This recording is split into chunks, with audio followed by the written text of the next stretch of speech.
Well, hello, friends. Hello, everyone. Welcome to the second last week of the Alice in Wonderland movie marathon. Surprise! There's a bonus show next week. We'll talk about that later. But anyway, tonight is the fourth movie that we're going to be discussing as part of the Alice in Wonderland marathon here on Teacup for One. And we have arrived at the most recent major motion picture event pertaining to Alice in Wonderland. I am, of course, speaking about Tim Burton's Alice in Underland, as I would like to call it. So, yeah, there's a lot to discuss with this movie. Yeah, it's a movie that exists. Should it? All art is valid, but some art's more valid than other art. Let's check to see who we have here in the comments. We have my cat, Eliza. Hello, Eliza. Many meows to you. My other cat, Sabrina. Hello, hello. And is it just my cats? Is my mom not even here? Martha. Okay, anyway. Let's bring in our first guest for this evening. It's Jeanette, everybody. Hello. Hello, Jeanette. Welcome. Yes. Welcome to Wonderland. Yes, welcome to Wonderland indeed. It's a choice. It was a choice. So I didn't think it is to usher us into this movie. Let me think. Favorite. Well, we've already done favorite Tim Burton movie. I was going to say we did Burton one. Favorite reimagined fairy tale movie. Favorite reimagined fairy tale movie. Oh, okay. Well, good. That's a pretty tight running, actually. I mean, it also depends on what you classify as a fairy tale. Sure. I don't know if it's my favorite, but for some reason it's popping into my mind right now, and I think it's worth people checking out, is The Brothers Grimm. Oh, interesting. With Matt Damon and Heath Ledger, I believe. Yeah, that's Terry Gilliam movie. I was so excited to. I didn't see it in theaters. I rented it, and it disappointed me. I was so. I quite enjoyed it, and I did see it in theaters. Yeah, I remember doesn't a girl lose her face in the mud or something? Is that part of the movie? There is a mud child. I think it's a play.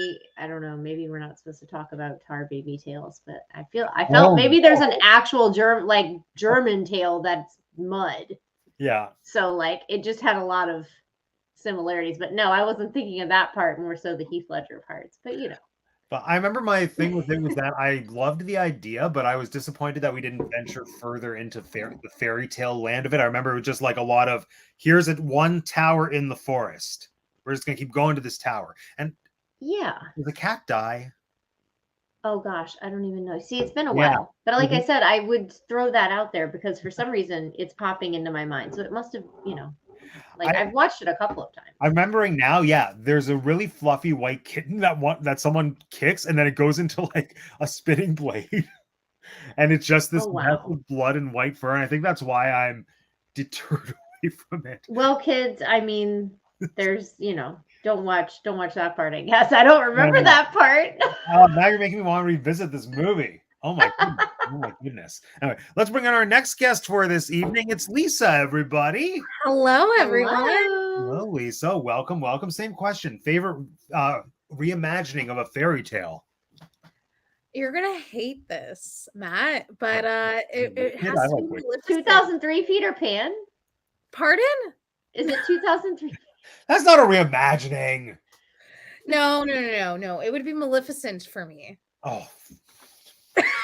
I love Maleficent so much. I think it's an excellent reimagining of Sleeping Beauty.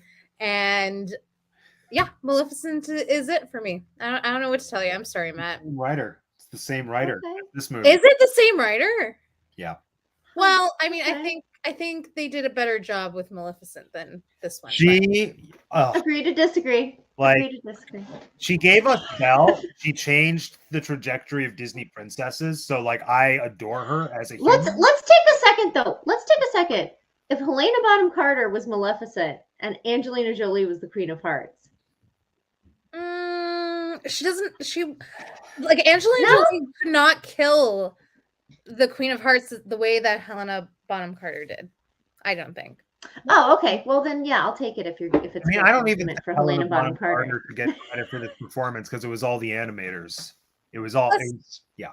Yeah. Plus, I feel like I mean, maybe it was I don't know when Angelina Jolie came on to the project for Maleficent, but I will say she like looked the part, she like vibed with the part, and you know what, however like cheesy and corny the end was in Maleficent, I think forgot about the end. yeah.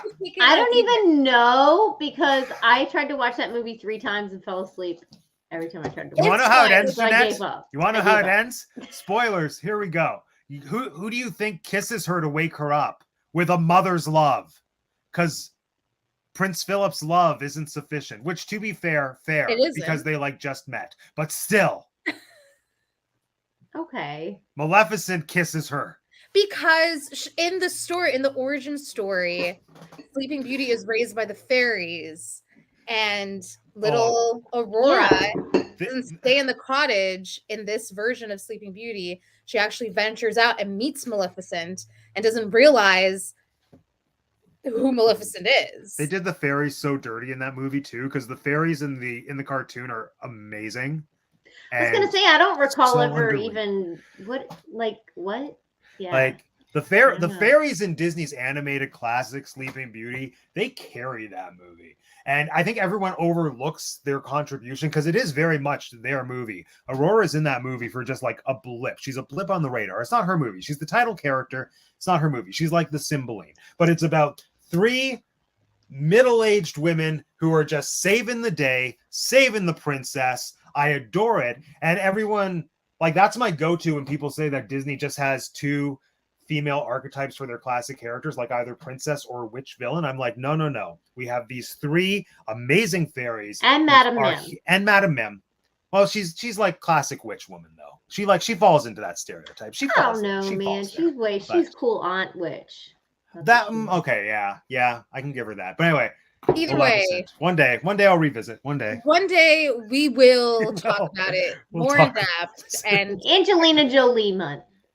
yes, yes, I just love replace that. Audrey Hepburn month with that. Oh, Alex is happy about that. Yes, Oh, Tomb Raider. Angelina Let's talk about Jolie? Tomb Raider. Yes, and Girl Interrupted. I mean, she's pretty versatile. Let's be honest. She is the most Like, versatile actor, I think. Pretty that is versatile. alive. Beowulf. Jeez. Ooh, Yeah. Ooh. I mean, I can't disagree with that, but I'm wondering who might. Oh, pick sure would you be. can. I mean, I'm sure I can, but like, I don't instinctively disagree because I'm not going to argue it. I think she. I mean, is I very instinctively disagree with versatile. any Any absolute? definitive, any absolute or definitive statement. But Yes, but I like Angelina Jolie. I would say maybe Tilda Swinton for most versatile actor that's around They should right play now. sisters. They could play a good sister. No, Or Tilda like, Swinton very much plays the same person almost in every No, movie. she Compared usually, to but Angelina Jolie, she's diverted. But when she diverts, like if you look at her in Trainwreck, for example, comparative to like her classic Tilda Swinton thing, Trainwreck like the Ice Bill Queen. Hader movie? the Amy Schumer movie. Yeah. yeah. No, the Bill Hader movie. Yeah, sorry, You the Bill mean? Hader movie. I'm Yes. sorry. But yeah, Tilda's in that. Who'd have thought? Who'd have thought? Who would have thought? I know. Who's not in that movie though? Or Meryl Streep, but that's the easy answer because she could just do I don't any know. I accent. still see Meryl Streep as Meryl Streep, no matter what role she plays. Really? Like, yeah. But you should have you feel like- seen a lot of young Meryl Streep movies, Lisa? I think that's when she's Because- most Meryl absolutely. Oh, Streep. okay, though. okay. Yeah. Oh, I think I that's when like she's. Meryl Streep is like one of my top favorite actors, but I watch it because it's Meryl Streep, like not because she's a most fantastic character actor. I feel like she's in the Ooh. same house. This might be controversial. What don't say as Tom Hanks? Yeah. No. Yeah. See, the reason I came to my conclusion I don't think Tom Hanks is a good character actor is I compared him in my head to Meryl Streep, who I feel is a very good character actor for the The most thing- part. Like she's not as cringy as I would say Tom Hanks has become as Right. a character actor. But like when I think about like her like later roles, like Julie and Julia, like I feel like it's like she has slowly regressed in that direction, but like not fully as like Tom Hanks. Though Yeah. like no shade to Meryl Streep, she's great. Anyway, sorry Yeah. to divert the conversation. I'm always happy to talk about Meryl. I'm We not love on board Meryl. the shading Tom Hanks personally, but Yeah. We're well. That's no, you should have been here for that conversation. Well, maybe you were. I can't remember. I feel Who like knows? we've had that conversation. Yeah. many times. Probably more than once. Oh, it was during the Oscar talks. Yeah, 'cause it of was Elvis. I mean, I haven't seen Elvis, but yeah. Oh, yeah. Yeah. Mm.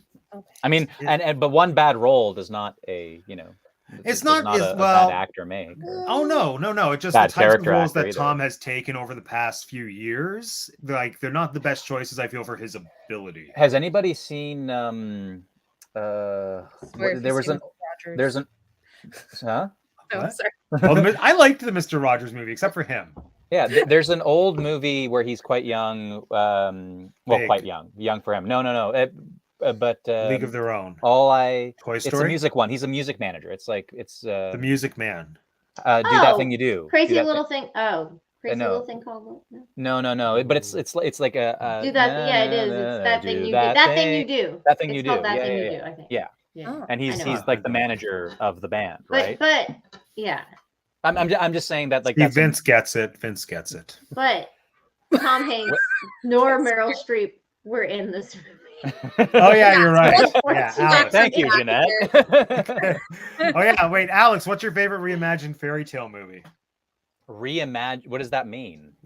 In the way that this reinterpreted the classic Alice in Wonderland story and reimagined it into a new narrative. But this was also in the context of many other Alice in Wonderland films. So does it have to be a film that like, so for example, a the Fairy film that Tale of like Little Red takes Riding a Hood known story and then gives you something brand new, gives a Alternate twist? history. like either a twist or a sequel, as this was, or yeah. Origin story. Mhm. Oh yeah, origin, prequel. Yeah. My mind don't work so good, so well. I don't know that I can think of something quickly enough. But yeah, I don't know. Come back to you. Sure, yeah. Here, I'll do some research. Yeah, See do if some. there's Well, something you that were I've the last seen. one, so we're just gonna start to talk about the Shrek. movie. Oh yeah, start talking about the movie, and then Do you I'll like yeah, Shrek, Shrek. Alex? Shrek. Would that be? Pick Shrek. Shrek is the But Shrek doesn't count because, well, I mean, it may technically count. Wait a minute, are you referring to the fact that Shrek includes other fairy tale creatures? Or are you saying that Shrek is based on some story that I should have known before Shrek Well, came out? Shrek is based It's on a picture book. Fairy tale things. Yeah. Yeah, but it's not like count. it's not. Shrek isn't telling me the story of Little Red Riding Hood. It's just including. It just happens to include Little Red or the Alex, wolves. do your research. Do your research. Yeah, do your I don't research. think Shrek. He No, did legitimately. set us up. Do you think He that I'm wrong? set us up when he said that Yeah, he didn't disagree with any concrete statement that you made. So Yeah. No, but Just saying. Tim Burton's Alice in Wonderland, the way it reimagines Alice in Wonderland is not the same as the way Shrek reimagines But it's any also other like not a correct reimagining of Alice in Wonderland. She's going true. back to Wonderland. So Yeah. for that instance, this is like Matt's question is not correct for this movie either. But for Shrek, why isn't it correct for this movie Well, either? because the whole- the Jabberwock is not in the original Alice. True. And But a she never goes back reimagining- to Wonderland. But Wonderland. reimagining isn't inherently a reimagining a matter of changing it? Like, isn't that the whole point of it being reimagined? Exactly, which is what Shrek does with all the other imaginary characters. But didn't you just say that this movie changes from the original, and that's why it's not a Alex's goal reimagining? is for us to have a 3-hour show. No, No, Alex and I already personal did that goal. on Saturday. No, I'm just That's trying to make fine. sense of what's happening here.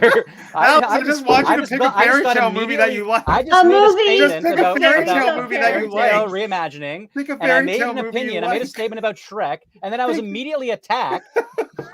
And then now I want to have I just want to understand, and I'm very interested in Lisa's position here. So tell me, my understanding, and correct me if I'm wrong, but my understanding is that we have agreed that a reimagining is taking something that's established, an established story or fairy tale, and then doing something different with it. which And- they do in Shrek with a bunch of fairy tales. But my counter to that with Shrek example was to say that Shrek isn't about those fairy tales. Shrek's the story of Shrek the ogre. So unless Oh, they there's are an side established- characters. Yes, Yeah, and we I'll give don't you really hear. There's no tale. We don't like the story of Little Red Riding Hood is that she went on a trip to see grandmother, Why'd got you pick tricked Little by Red Riding Hood. because that's the one that came to my head. Okay. I can pick another one if you want, but the No, story of it's Little okay, Red please is she don't. goes to the grandmother's house, gets Yeah. eaten by the wolf, gets saved by somebody, The and that's baker. the story. Shrek doesn't tell us the story of Little Red Riding Hood. It doesn't Okay. reimagine. Okay, It so reimagines characters, I Is guess. Into the Woods is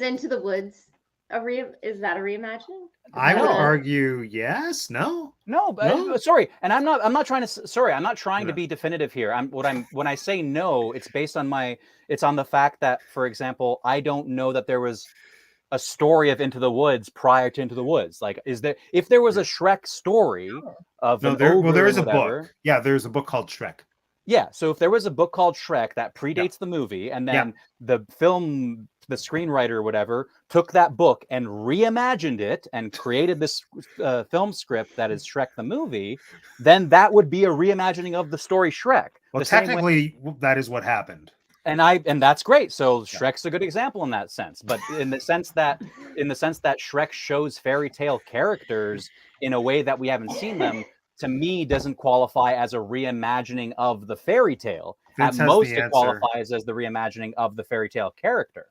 So See, Uh, the Brothers the Grimm fairy reason why I tales. just Yeah. disagree with you Yeah. on this very this is a Me- very irrelevant thing. We have for to talk about the tonight movie. We're talking about. Yeah. Talk But about Alice. my position as like Maleficent's my favorite reimagining would, in your case, what you're Yeah, from saying my about perspective, Shrek is like Yeah. not an actual answer to Matt's question, because Because Maleficent, there was no original Maleficent Exactly. story. like we're just Oh. Sleeping Beauty story. as a little centerpiece, and then going off on an origin story on the villain, right? So what I'm saying is, like, even if I didn't even know about Shrek's book, to be honest, Matt. Oh yeah, thank you for it's a that. picture book. It's just about Shrek though. I don't But- think there's any other fairy tale characters. Without that, if Shrek was just like a screenplay and we're using reimagining fairy tales, I still believe that is a reimagining of those all specific fairy tales, but in not a focused way, because they're supporting Shrek's story. So either way, I'm just curious to know what your favorite reimagining of a fairy But you tale. also did say that you didn't think that this Alice movie was considered a reimagining, which I was curious about. No, like in relation to what you're saying about Shrek, right? Oh, I see. Okay, Because yeah. Okay, I'm the it's same way that taking Shrek is. Alice, right? Yeah. Yeah. And aging her up, going back to Wonderland, fighting the Jabberwocky, which is not even in the original movie. Mhm. It's a full reimagining, right? Yeah. Yeah. That's all. Okay. So what's your favorite? I- So what's your I didn't. I'm not. You think I've been multitasking this whole time? Been having this intense, like, This has been a full much throttle too debate important- while simultaneously looking up my. We're almost memory. 20 minutes in and we haven't talked about the movie yet. Yeah, I don't have a gosh darn favorite reimagining. I'd have to check. I have to do some Then research and check. figure Okay, out. yeah. Okay. Do your fine, research. Do your fine. research. Go carry on with the discussion, and then Here I'll we come go. back with the answer. We'll talk about Brilliant. the movie. You do that. There we go. Quick advertisement for today's sponsor. It's my Etsy store. Visit it. Woo! There we go. Hold on. What kind of shirts do you have? Oh, I'm not wearing one right now. I wish I was. But yeah, we have all types of shirts for what's the slogan I came up with? Fandoms ranging from theater to theme parks. Something for every taste. Whoa. And recently, since it was Shakespeare's birthday, I undertook a ridiculously ambitious task that I kind of regret, where I designed at least one shirt for every single Shakespeare play. Look at that. There's one of them right now. There's a giveaway on Instagram to win a shirt. 2 people have entered. If more of you enter, then you'll have a very good chance of winning. Otherwise, it's like a 50-50 shot to the 2 people who have entered. Look at that. You minion are too saucy. It's a quote from 2 Gentlemen of Verona. Now it's your favorite shirt. Look, we're all mad here. Alice in Wonderland themed. Cheshire Cat, there's adorable little paw prints. We love to see it. What's that? Yeah. Ophelia's swimming school or swimming lessons or whatever, because she That's drowns funny. and it's darkly hilarious. What's the I last like one? this one. This one's my favorite. Yes. Cordelia one. Nothing. Nothing will nothing. come of nothing. Speak again. They're great. Go buy them. Yes, please do. And for today only, if you're watching this show, if you use the promo code Futterwacken, you'll get 30% off your order until midnight. There is a 30% off sale for all the Shakespeare shirts this week, but this will work for any shirt in any country. If you're a Canadian and you use this code, I'm basically paying for you to get a shirt because the discount doesn't help me at all. In fact, it hurts me, but I don't care because I want people to wear the damn shirts. Okay. And I want to go to Disney World. So tell your friends. Anyway, there we are. Oh, Alex, how was that? Did you find a movie? Sure. I'll I'll say the Goldilocks and the Three Bears. I liked the Was it the Goldilocks and the Three reimagining Bears? of their story in the I think it was the latest Puss in Boots film, Last Wish. Oh, okay.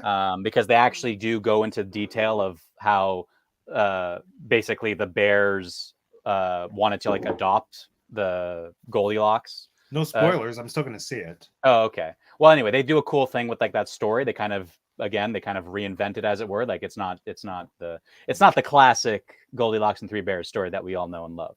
Let me Nice. just tell you that. So That's what we like to hear. Speaking And- of not and the classic story we love. Puss in Boots is in the what universe? Shrek. What? Shrek. The Shrek, Shrek. universe. The Shrek Yes. universe. No, you're right there. Michael comes I- Look at, up. yeah. look at the circle coming full. Yeah. We did get to Shrek. You We know, did. we were I will concede that. All roads lead to Shrek, except for this one. This road leads to Underland. So this is a movie that exists. Let's discuss it. Did anyone watch this for the first time ever? Just Alex. Okay. So I would like the three of us to recount those who have seen it. Tell me the first time you saw it. I'm guessing it was likely in theaters for the three of us. Did we all go see it when it had its first release in 3D? Brilliant. I Like, did not see it in 3D. Oh, I no? didn't care, It's on 3D. I didn't care Oh. to see things in 3D. I mean, well, Other this than was Avatar. this was right after, like not right after, but shortly after Avatar necessitated that all movies be in 3D. So Mhm.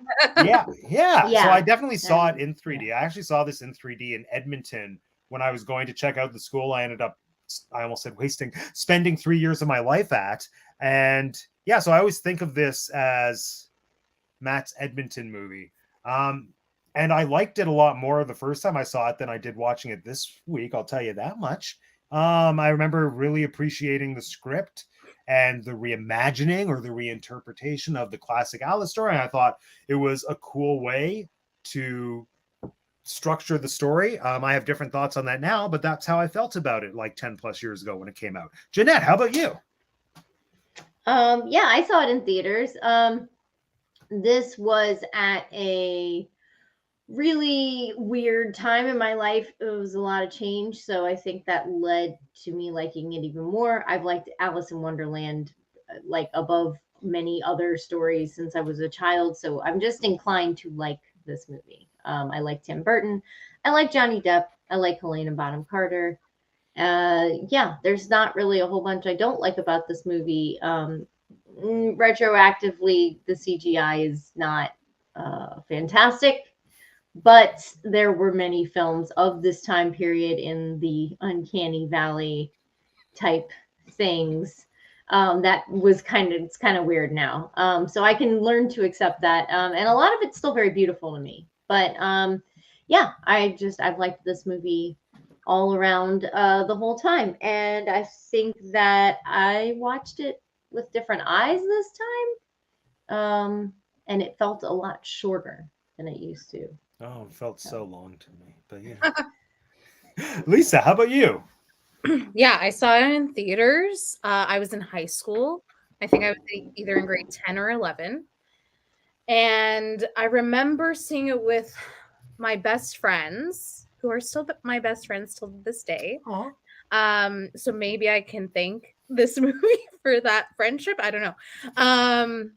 And I remember everyone around me not liking it. And I remember just myself like being confused at what I just watched. Like I was like, I don't know what that was. Like that was not something I was expecting. But I remember my friend Jessica, she was like so angry with it. She was like, that was like not great. That was awful. Like they've done such a disservice to the story, and Tim Burton's done better. I remember people all really those things are kind of true. And I remember like people hating the Mad Hatter, like Johnny Depp. And I just remember like not having a very like strong feeling. I just felt again like very confused. And I haven't seen it since. So I felt like it was a great time to watch it after almost like 10 plus years, 12 years since. And I can understand now why my my best friend disliked it. Like I understand, and I feel less confused. I feel very much, uh, uh, uh yeah. You know exactly why it sucks. Yeah, I know exactly. Not confused Doesn't anymore. really have much to do with like the Tim Burton style so much. Like I can take it or leave it, but it's like, you know, the CGI quality, which we can talk about. That's even in 2010 seems like dated and bleh. I do not hate Johnny Depp as the Mad Hatter. I thought he was fine. I thought the Red Queen was fine. I thought a lot of the characters were fine. It was the writing, which I'm very excited to talk about today. So, yeah. Okay. Fun. I have Now- a caveat, little interjection here. With Do it. caveat, Well, it's your turn to talk anyway. yeah, although, well, the reason why I'm kind of interjecting is because you'd established that I was the only one who hadn't seen it before this rewatching, as it were, there recently. But the caveat to that is that in 2014, I think, I was in college in my musical theater program at St. Clair College, and I was in my first year, and I was part of the Christmas show that program did every year. That primarily featured the third years. They were in like the main roles, as it were. It was a cabaret, like sort of a cabaret type show. Anyway, long story short, one of the numbers featured the theme Alice, like the epic like theme that's repeated throughout the movie lots of times. From this movie? Yeah, so Huh. the it's kind of loosely in my head. But the point is, so it featured that song. So I was exposed to it and I knew at the time, like I had learned that it was from the movie Alice, even though I didn't see it and I wasn't going to. So I was exposed to the music. Okay. That's the caveat. Good So caveat. I have that bias coming into the movie. Once I started the movie and I started recognizing the music, that affected my experience. I have a question for you, Yeah. Alex. Were you exposed to the dance number music of Johnny Depp's? The butter. Oh, his like Yeah. thing at the end? No. What's the dance called? The butter Futterwhack. Butterwhack. Butterwhacking. Remember, use promo code Futterwhack and get 30% off your order. I had this thought in my head. Sorry to intervene again, but like I had this thought in my head that the gosh darn game of today's stream was going to involve all the stupid names and words that were in this movie, and I thought maybe I should like write them down and try to learn them now in advance to win. But I was like, no, it's not worth it. Not worth it. So much. You actually at the point where you're trying to predetermine what my game will be? I wasn't trying. It just came up to me. I just had it just intrusively came into my head. This intrusive thought of, hey, I bet Matt's gonna like make me like recount all these made up nonsense names, and then I quickly, what do you think this is, Dune? I mean, I was on board for Dune. I'll learn the Dune words, like not the Alice words. Yeah, the Alice words are just nonsense. Yeah, but anyway, no, I wasn't exposed to that futter snack. Butterwhacking. But now that you've seen the movie, like, what are your first impressions of the movie now, Alex, as a first-time viewer, especially a first-time viewer who's coming into it fresh now with the eyes of someone living in 2023? Well, I don't know if it's because of sort of your, like what you told me, what you communicated to me, Matt, about how. How to communicate? Well, you messaged me earlier this week that like you felt about this Alice the way we all felt about your favorite Alice last week. Oh yeah. And I don't know if that's kind of influenced me, or if Jeanette's I think last stream Jeanette suggested that she would be the she was like, I'm going to be the only one who likes this movie, and I'm prepared for like to take that, to be in that position. Oh my God, you liked the movie, didn't but you? This is your new favorite movie. That's where this is going. Yeah. No, it's not my favorite movie, but it's but I really enjoyed it. I had a really good time. I agreed with Lisa that the CGI, and I guess Jeanette too, the CGI, like the worst thing about the movie for me was the CGI.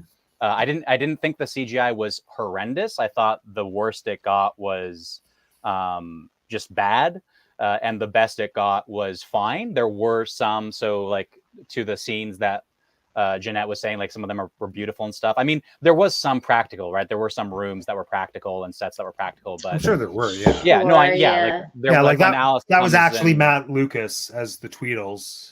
Oh, Yeah. I'm talking about like set design, but yeah, like Oh, with yeah, when Alice I mean- finishes falling through the hole and she's in the room with the key Yeah, and stuff, yeah. like that's a room. I mean, that's my biggest complaint about a lot of movies, and honestly, more so about ones in the 2010s, because now I feel like we've started to re-embrace practical effects and practical sets, and like things like The Volume, where it's half practical and half not. But I think at this point they were trying to do as many things as they could not practical, and so it suffers a little bit for that. Yeah, It takes away from it. yeah, and there were, and that's not to say like there are movies like even Avatar is a good example. I mean, they probably had very different budgets and design philosophies, but there are certainly movies, old movies of that age or older, where the CGI doesn't like isn't as dated, right? Where the CGI has stands the test of time. No, just or at least does better, right? Like I say, like the best CGI moments in this movie were fine for me. They weren't good. Yeah. Like there were no good CGI movements. It was like at most the CGI was tolerable. Like I accepted it. And at worst it was not good. But no, yeah, I really enjoyed the movie. I thought it was like the opposite. Like I in no way shared your sentiment. I was like, this movie has a narrative. Like I understand where Last everything week's is movie had a going. narrative. It was great. Not really. Yeah, it was great. No, it didn't. It wasn't. But yeah, like it was not disjointed at all. Like everything was connected. It was I was not bored. I was bored. Like I was not borderline. I was like the closest I got to bored was You just said you were bored.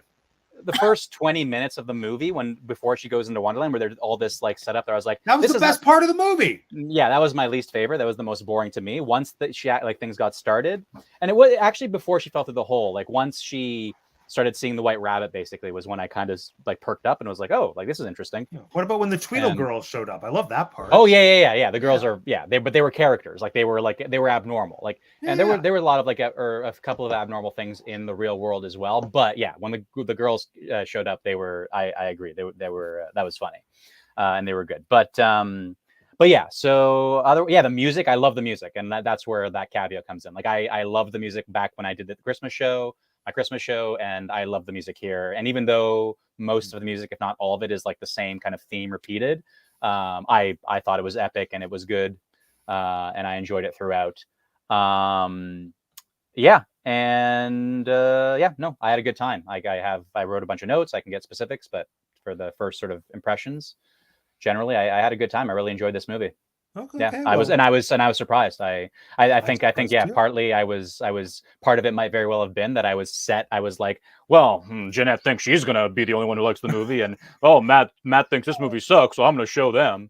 So I tend to be anything that anybody like tells me, I'm anti-hype, anti-bandwagon. So if I sense that people are gonna be in one direction, I try to go the other direction. But yeah, I don't know if that how much that played a factor. It certainly did a bit, but yeah, no, I enjoyed the film. Well, I'm glad you. And I was surprised. Good. Yeah, I was surprised from the beginning. I was like, this is there was, like I said, the most was the beginning where I was a bit bored, but I wasn't like, it wasn't bad.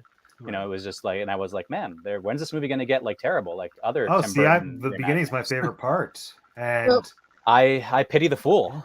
Yeah, the fool being you. No, I pity you as the fool because you don't understand. You shouldn't pity me because I had a good time. I didn't suffer. Yes, but would you rather be pig satisfied or Socrates unsatisfied?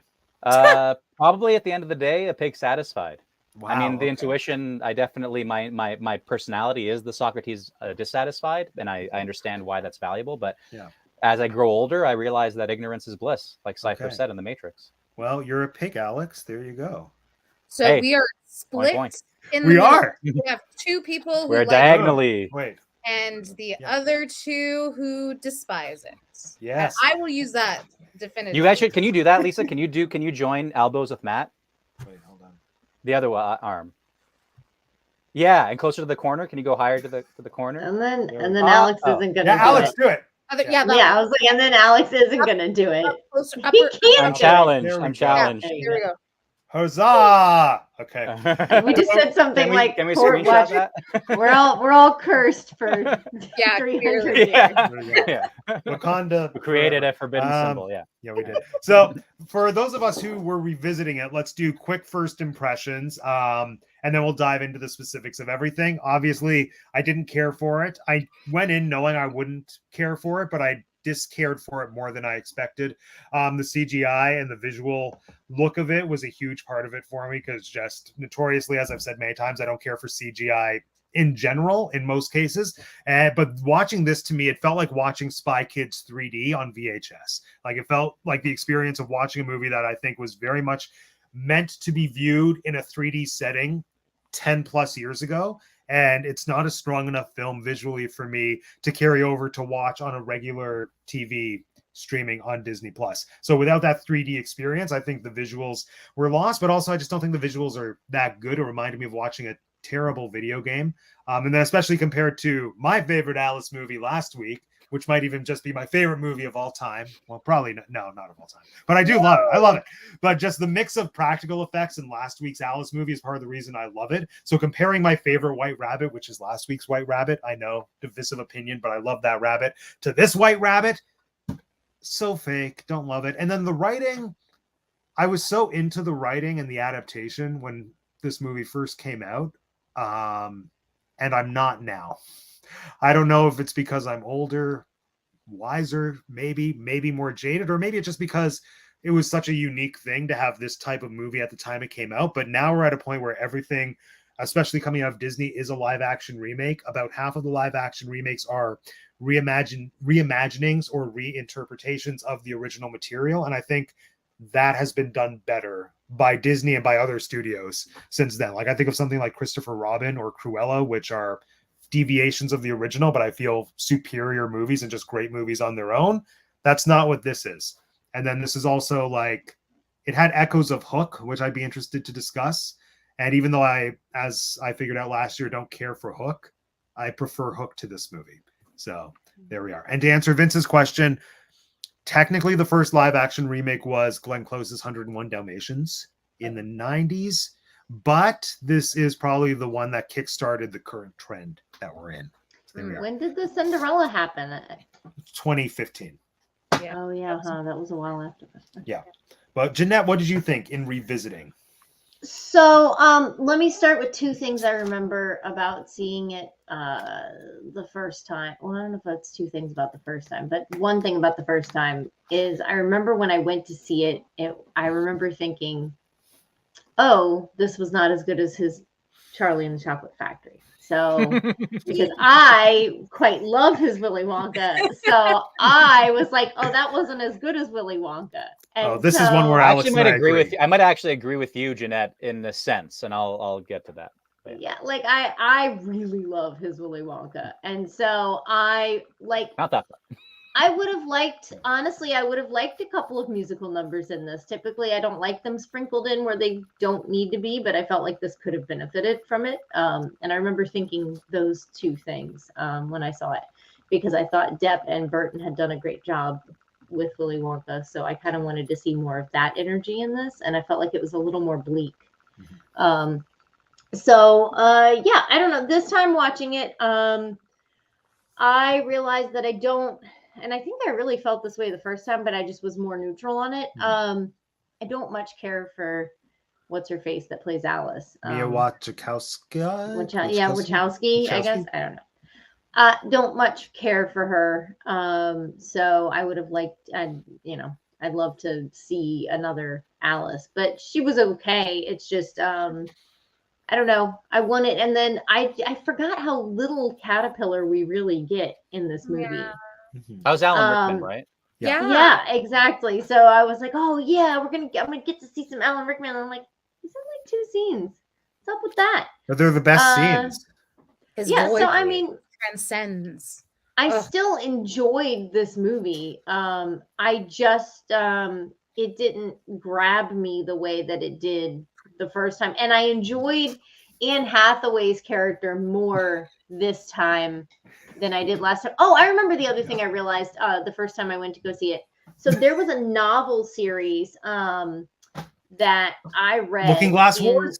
Yes, the Looking Glass Wars. That's good. And when I went to see this movie, I was like, well, I mean, I don't want to be scandalous about Disney. And thank God I wasn't in any online communities necessarily very much at the time. But I mean, if I didn't know any better, I'd say somebody had read those books and then decided they were going to make an adaptation of Alice in Wonderland. Calling out Linda Wolverton like that. Hold on. Like, the card warriors look like they did on the cover of those books. I was like, Why would that be controversial, out of curiosity? to steal somebody's idea from a book and make a movie about it? No, but why would it, like, it's not possible that it was a legitimate adaptation or like a legitimate inspiration? Oh, sure. I mean, two people could go down the same road with an Alice in Wonderland adaptation. No. I meant like that they didn't, like, is it not, do we know definitively that they had nothing officially to do with each other? Like, they didn't. Maybe they paid that man. I don't know. Yeah, that's what I'm saying. Like, maybe there was some legitimate. No idea. Yeah. I don't think they did. Like, Okay. I think that would have been publicized, but a big part of the publicity was Linda specifically writing Designing her original everything. take Okay. on Wonderland. And there's a lot of similarities. Like, I haven't reread them in a while, but like as I'm watching it, I'm like, I remember that. I remember that being a thing. I remember that being a thing. I'm like, so I don't know. That in this rewatch, it kind of got me wanting to reread those books. That was where I ended up with all of this. I do still love a Johnny Depp Mad Hatter. I think it's the strongest part of this movie. But Yeah. Ooh, I would agree with you, Jeanette. I would agree with you. I think he's the strongest part of most things he's in, though. So. Oh yeah, right. Hot take. Oh boy. So Lisa, what'd you think in your rewatch?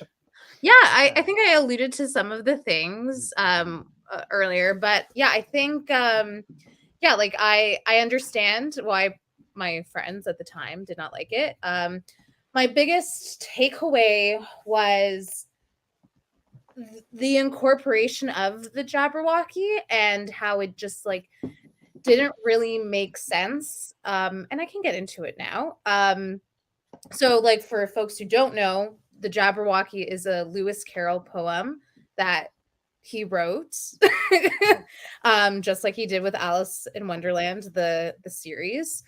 And it's a poem about a monster, and the hero in the poem is like, he's like fighting with a sword, and there is all this like fantastical, nonsensical language that is playing not necessarily on like meaning because they're nonsense words, but like the sounds of words, which is what Tim Burton incorporates in this Alice in Wonderland world. Underland world. Anyway, so the problem with this, like, look, I love a melding of like two things from the same author, the source material, into one. I dig that. We do that a lot of the time in like devised theater. It's rad. But it didn't make any sense because of some of the rules that they were placing onto the Jabberwock and specifically the Vorpal sword. So like one of them is that in Jabberwocky, the hero is a he, it's a male, and they do refer to Alice as he, and there is no correction. So maybe they're playing with gender here and pronouns. Fine, whatever. I can disregard that. That's fine. But it's still bothersome because they're not addressing like the gendered language. So it's 2010. We're not there yet. Fine, whatever. The thing about the Vorpal sword is they reference the sword as it being like all-knowing and it knows what to do. It doesn't matter if whoever is wielding it needs to know what they're doing. The Vorpal sword will get the job done. Okay? So then why does Alice need to be here for the battle? Why does she need to be back in Wonderland? Why do all of these characters say you're the wrong Alice? Oh no, you're the right Alice. Who cares? Because the Vorpal sword is going to do the job at the end anyway. You can literally just cut all those mentions of the Vorpal sword's intelligence to make it fit as to why Alice needs to be in this world. Okay? Great.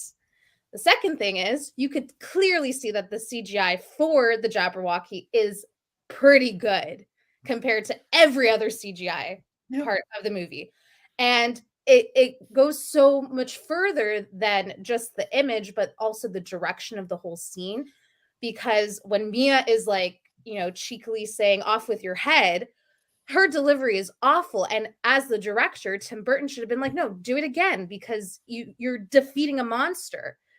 But you clearly understand that Tim Burton's objective for directing that scene was directing the green blobby mold thing so that they can get the correct vantage points for the CGI. And I just think that is such a slight on the retelling of the story, because the Jabberwocky is not the most important part of the Alice in Wonderland retelling or this world.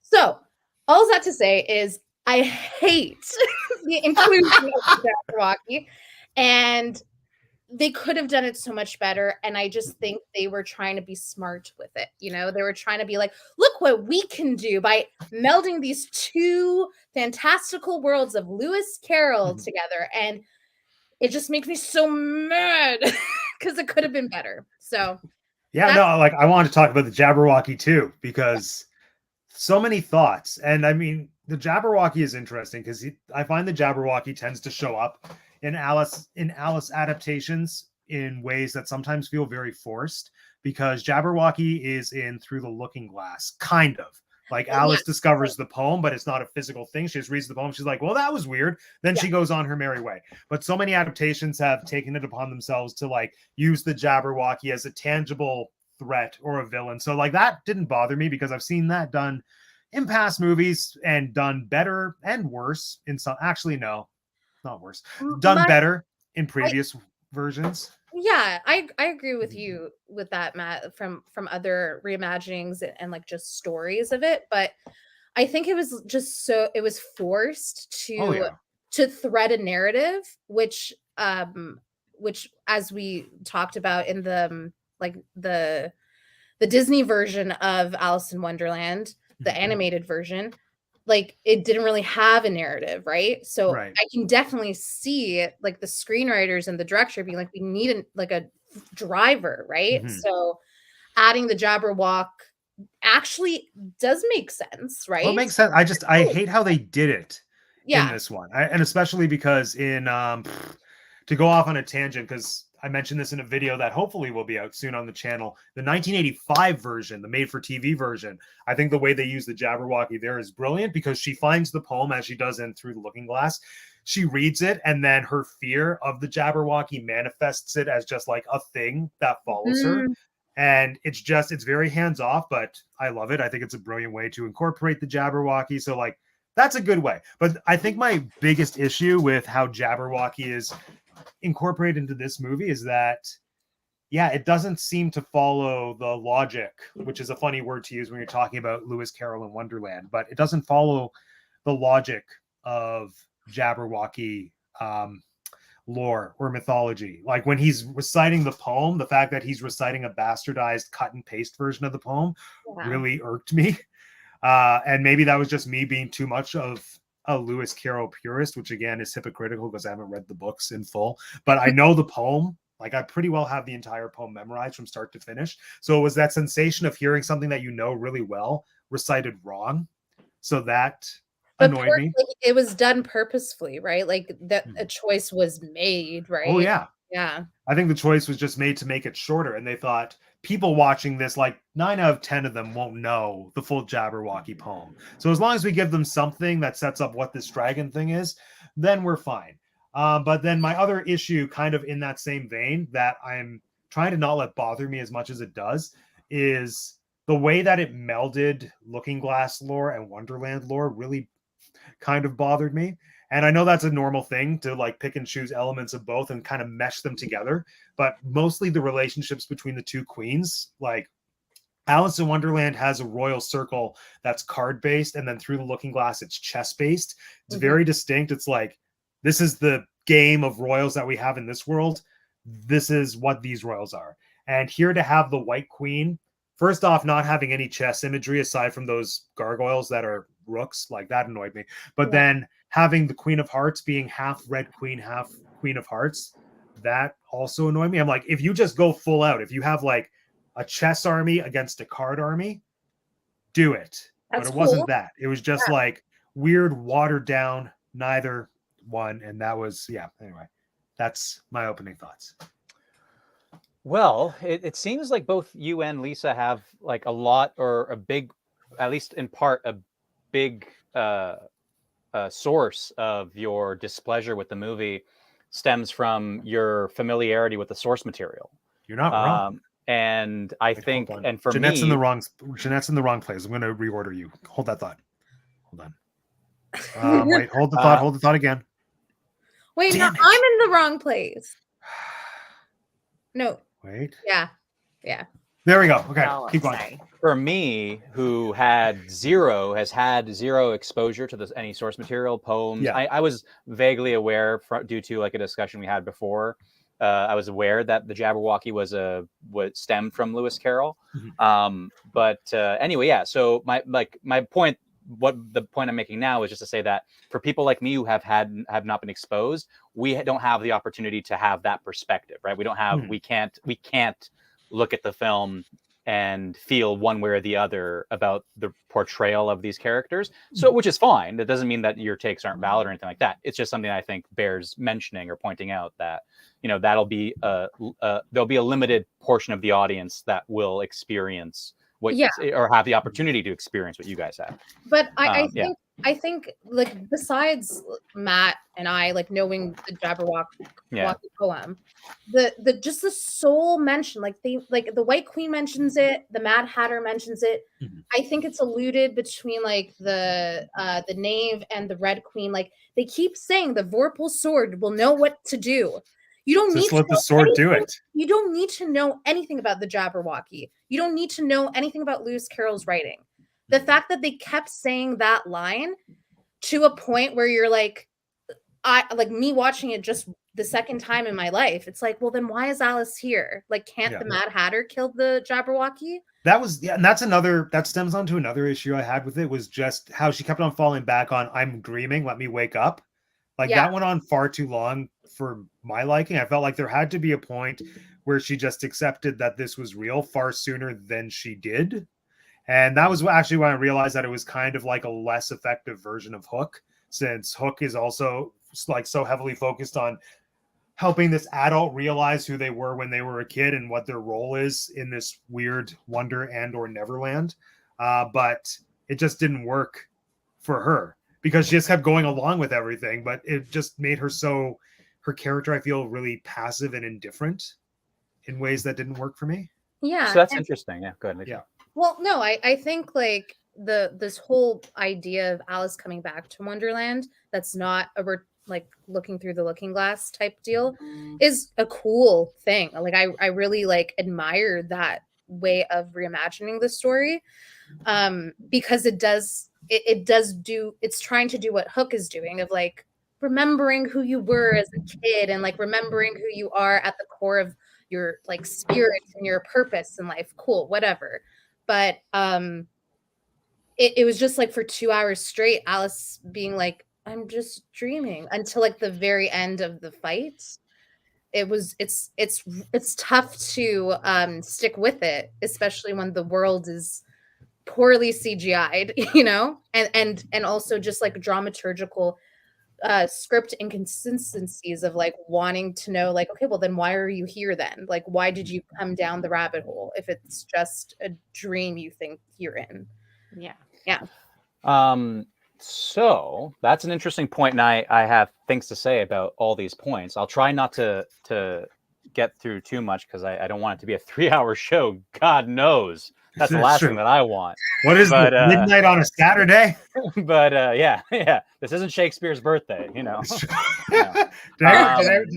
watch us talk about Shakespeare for 3.5 hours? Somebody did. Not for the 3.5 hours, though. No, I don't think anybody watched for 3.5 hours. But anyway, so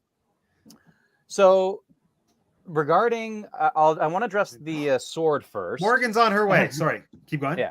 I want to address the sword first, which is so from my experience. So first thing is that I did find, this is kind of a general point, but I did find that there was a lot of dialogue, specifically the Mad Hatter scene, but there were other scenes with the Red Queen. She was another character who did this. There were a couple of scenes, quite a few, where I actually couldn't understand what they were saying. And I don't know if that's because they were literally just saying unintelligible words, or if because the way they were saying them was fast or whatever, covered in such a way that I just couldn't make it out. I feel like at least one of the instances, the Queen said something like, I don't know, like off of their head really fast or something, like off of their head or something, and I just didn't understand it, didn't hear it. But anyway, so why I'm making that point is that it's possible that things were said that I just didn't hear and didn't understand because of this phenomenon. But my experience regarding the sword was that I really only remember the sword ever being mentioned once. I remember it was by the Mad Hatter talking to Alice, and basically what I remember he says is, the Vorpal sword will know what to do. All you have to do is hold on tight, is what I remember he instructs her. And that's the only instance that I remember of them talking about the way the sword behaves. I know they do mention the Vorpal or whatever the term is. I don't know what the term is. All these made up nonsense words. But I know they mention the sword multiple times, but I don't remember any other time where they actually talk about the nature of the sword. I just remember they talk about how you need the sword to kill the Jabberwocky. And then the one time I remember them talking about was that scene in terms of the Vorpal sword, the sword knowing what to do. For me, the question of, well, why does Alice need to do it was answered not in an incredibly sophisticated way, but it was answered by that scroll of fate, whatever they call that thing. The right? calendar. Yeah. Yeah. The obelisk or something. Yeah. The obelisk. So to me, that was the narrative mechanism they used. They just said, this is a scroll that tells, that predetermined everything that's going to happen. And in this scroll, it clearly shows that you're doing this. So that's the reason why you have to do it. And I grant that wasn't a sophisticated or interesting justification for why Alice was the hero, but that is the reason that I interpreted the film giving us, and it was what I accepted personally. You can, yeah. Yeah, I totally agree with you. And I guess the scroll, I've never read anything that Lewis Carroll had to do with a calendar, a fortune type calendar deal. So I feel like this was just added into this interpretation. And that's just weak for me. As an audience member, watching a story, reading a story, I'm that's just weak. You're showing us a magical thing without any rule building around it. You're just saying fate, in this world, this is the destiny. Okay, well then what other things are destined to happen? If this is the only thing, that doesn't hold legs to me as an adult watching a movie, right? Yeah. So, yeah. But to bring it, I will give it to you. It was shown that this tangly haired person was holding the sword, and that was what everyone deemed to be as Alice. Sure. What if it was someone else? Would have been so good. What if it was the knave? The knave had long hair. Yeah. Yeah. Or the White Queen. The White Queen had long hair. The White Queen had long hair. Yeah, her vows, though. Her vows. Her vows. Her vows don't permit her to do harm. Well, yes. I'm sorry. I will say that I do remember the White Queen, when she's doing the cooking thing, she mentions the Vorpal sword at that time, if I'm not mistaken. Mm-hmm. But I mean, and the Dormouse also talks about it at the same time as the Mad Hatter, but either way, it doesn't hold up for me. Yeah. I wish they could have just made it a stronger point. I think it's so funny you saying, mentioning that it's just such a weak narrative device to have this scroll that's telling the future, because Linda, again, the writer of this, I remember in an interview she was giving with Maleficent, she said that she had trouble writing the script because the producers said you need to have parameters on what Maleficent's magic is. What does she do? And she was like, I don't know, she's magic. I can have her do whatever I want. It's so I think she's really good in some respects with characters, but not with worlds, is my thought. She gave us Belle, so that's just what I keep falling back on when I'm I don't like her writing, but then I'm Belle. She gave us Belle, and we love Belle. Yeah, and I think some writers are stronger with sole character development instead of also world building, and vice versa. I'm not going to mention any names. I don't want to start any controversies, but yeah, I think when you're writing a fantasy, I think it's important, and even sci-fi too, have some type of rule that you are basing your fantasy on so that like folks can buy into it. People bought into this. We have 2 people who like this movie. I bought into it. Yeah, I didn't think, and I agreed with you. I didn't think I knew from the beginning, like I acknowledge that it's, like I said, it's not a sophisticated explanation. It wasn't like a interesting explanation. It was a boilerplate. It was predetermined magically. Who predetermined it? Who knows? It's on this piece of paper that moves and is magic. But for me, I didn't need more because I didn't expect more. I wasn't like, but again, that also might relate in some part to your familiarity with like the source material and your attachment to the IP in general, right? I mean, I think from my perspective, even though I do love the original material, like I'm always trying to be open-minded to something new and just accepting, okay, this is not classic 1999 perfect reinterpretation of the book. It's its new thing, and I will stand by to the day I die. I love that movie. The perfect one is the Czech one. Let's no, be it's real. not. The perfect one is made for TV. I'm like, I like to try to be the person that's willing to accept something new, but this, I just didn't find the new choices engaging enough for me to be invested in this new presentation of the world of Wonderland and or Underland. But Jeanette, what do you think? Well, actually, before Jeanette says anything, but Jeanette has to talk now. I know she does, and I know I said I was going to stop the 3-hour thing, but I did already say before I started that I had a couple of points. You did, so I know. We'll so I was going to go over all of them, but I just want to get out. Well, I'll just quickly mention them. Just that one, I just thought it was interesting that you, Matt and Lisa, both had this criticism of the dream of Alice sort of kind of keeping herself in this like belief that she was still in a dream until the very end of the film type thing, right before the battle. I just thought that was interesting just because, because personally, I had no issue with that. And I specifically, and again, this might be a similar thing where I just like lost things, wasn't paying attention, didn't hear them. But like, to me, it wasn't mentioned that often. It was mentioned like 3 times, and there was like enough space between the times. Oh yeah, like it's not that I feel it was mentioned too much. I think it was the space, the amount of time.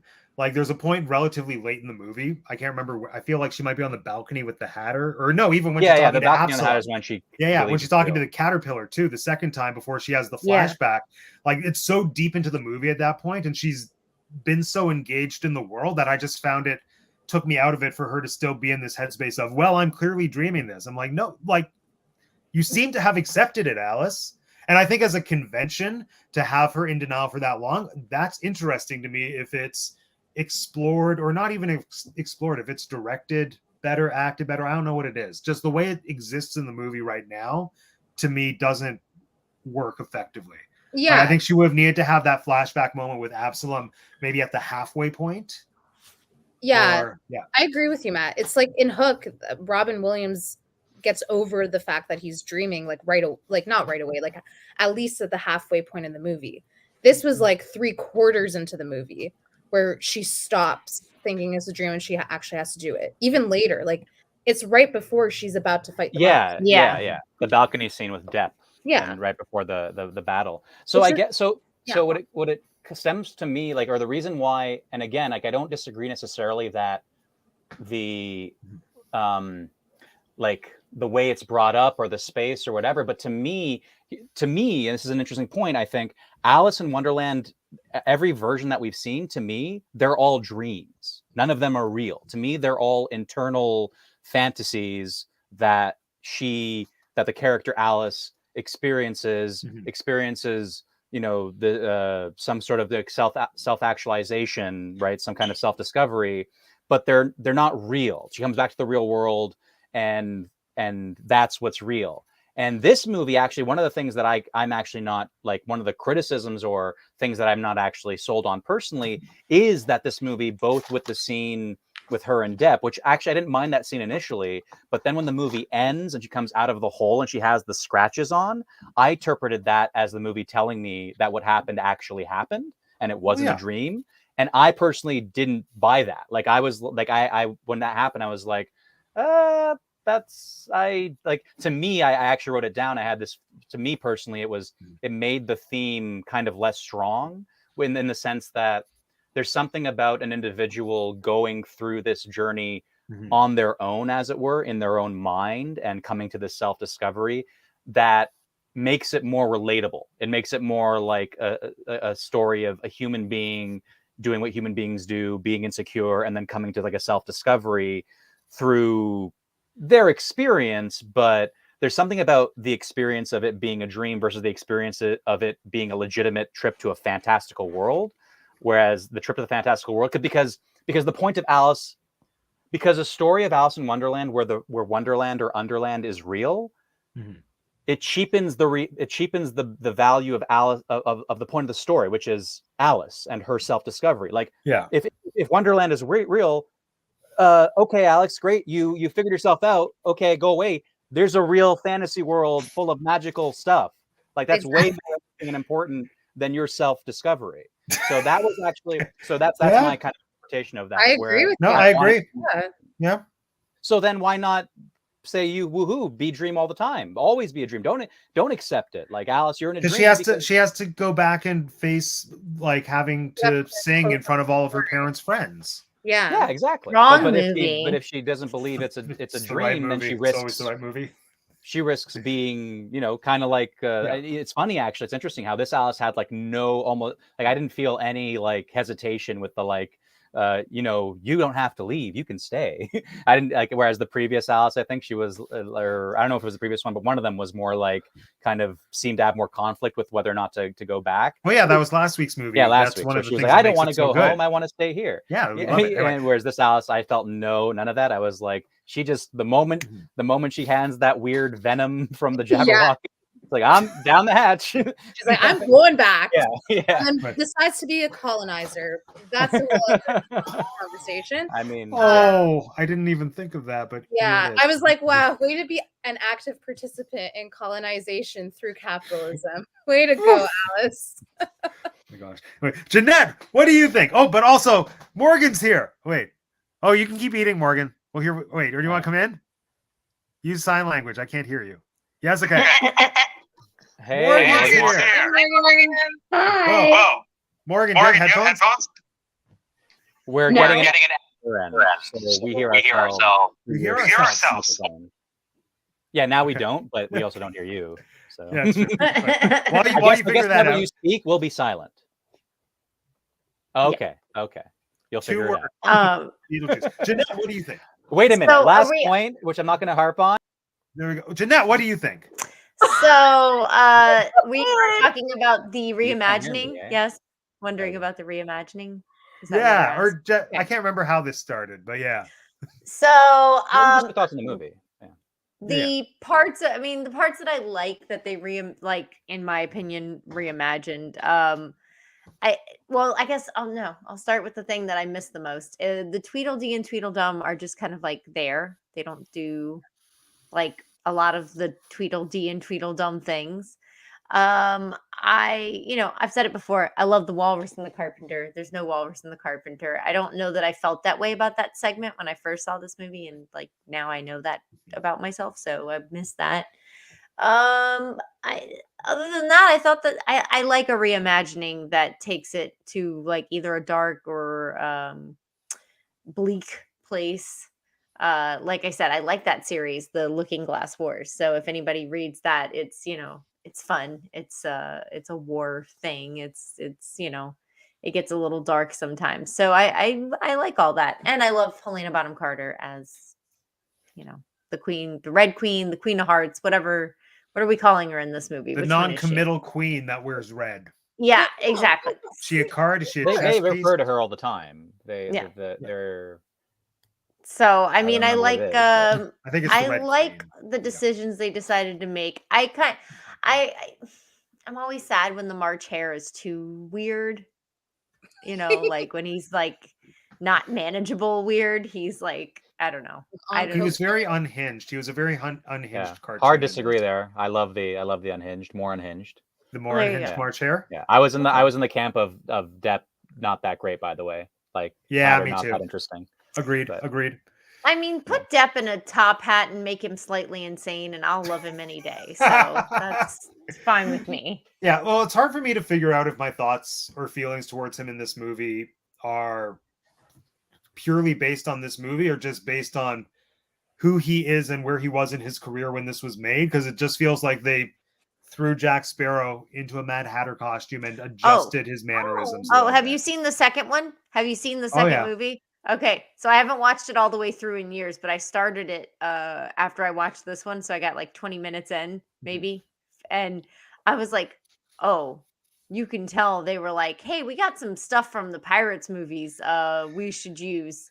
And we're not doing those right now. So, because I forget where they were at in that franchise in 2016, but it wasn't any of the good ones, I guess. Right. But I'm like, yeah, let's just use some of that pirate stuff in this movie. So just Pirates Alice edition. it just, it will. I mean, the first scene especially just looks completely like a Pirates of the Caribbean scene.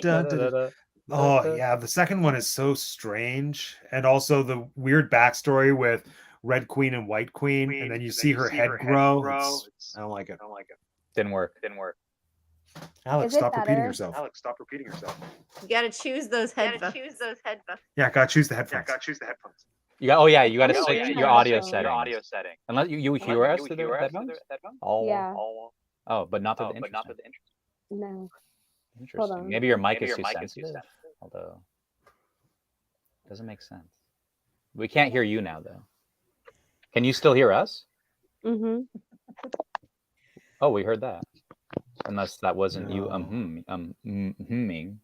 No, that was me. Oh wait, Okay. wait. Oh, We hear you. sound far away. It's the mic must be on your computer or something. Wait, oh, start talking. Start to talk. No, we were so close. Although it might be cutting out. And maybe it does work and it just doesn't work every second. Can you give us like a long sentence, Morgan? Can you say no? Can you can't. hold a Okay. note? Can you She sustain a can't note speak for right us? now. No. Can you say, Can't do it. what is it, Wumperscut? What do you say? What is the name? Can't do check 1, 2, check Will 1, you 2, walk a 3. little faster, said a whiting to a snail. There's a porpoise Oh. close behind us, and it's treading on my tail. See how easily the Will you, lobster won't you, and will the you, won't virgin you, to will you, join won't you, the will you, dance. won't you, will you, Will you, won't you, will you, won't you, dance? will you, won't you? Oh, wait. Morgan said Hello, something. can you hear me now? Yes. Wait, and I can't hear me. It's good. Yeah, of course. I Perfect. can't hear you, so hold on. Let me see if it's easy.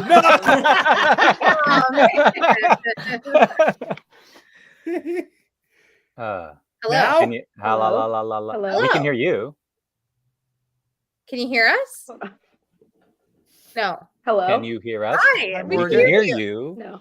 No. No. No. Okay. Oh Believe you, no. Morgan. Let me try a different pair. I'll be back. We can just Okay. commit to being silent when she speaks, but No, that's not a conversation, Alex. I wonder Oh, if Morgan is yeah, on a yeah, Mac. conversation. If she's on a Mac, I feel like there is a solution.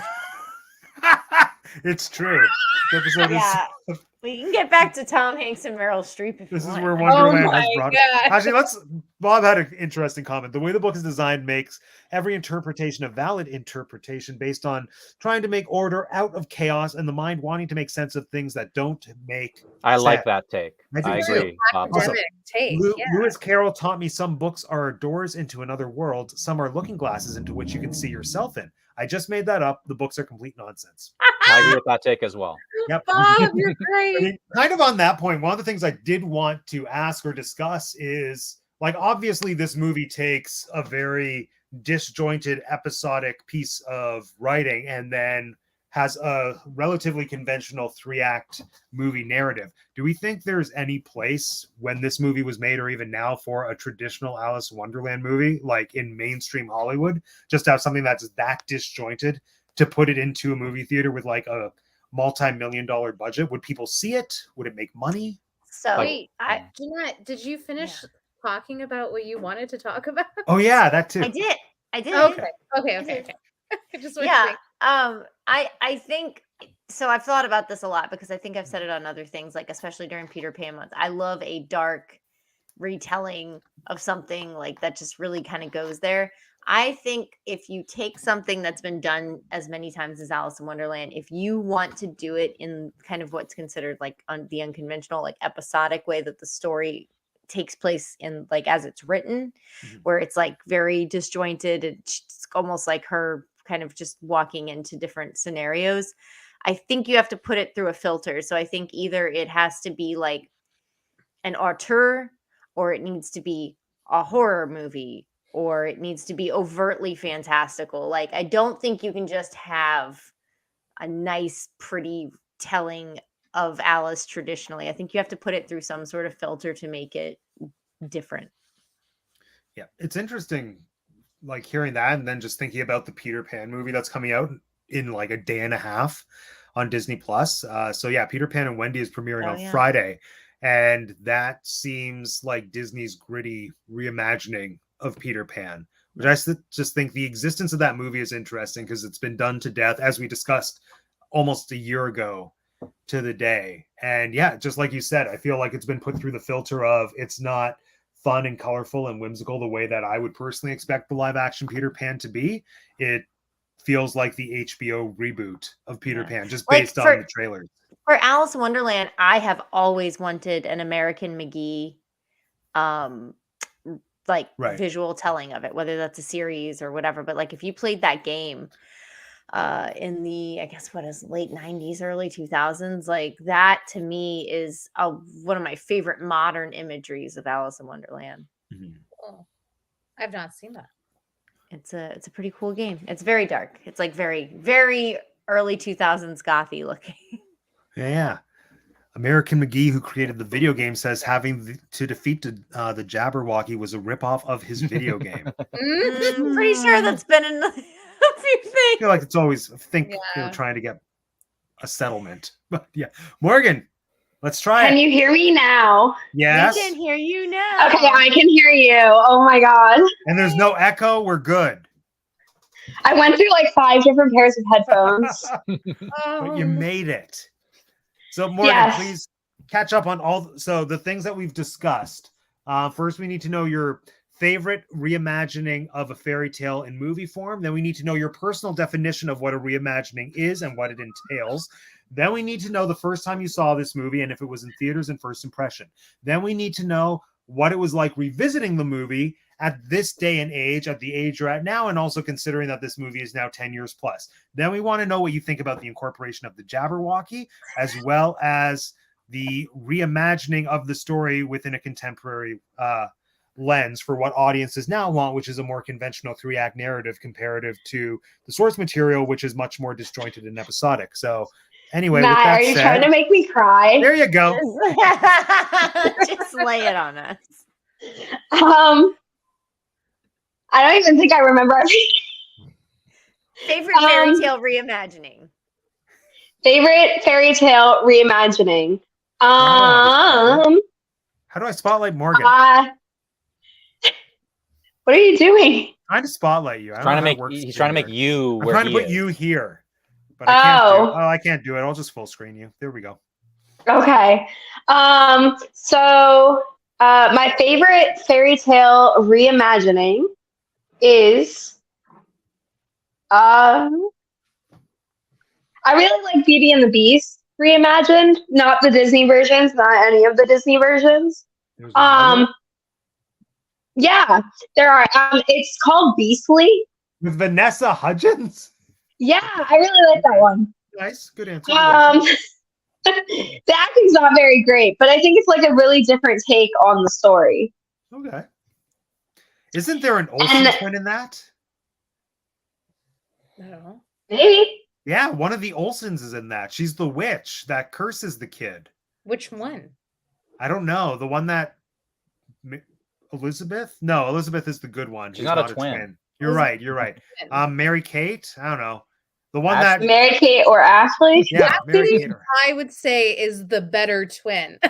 Both. That's so bad. Anyway.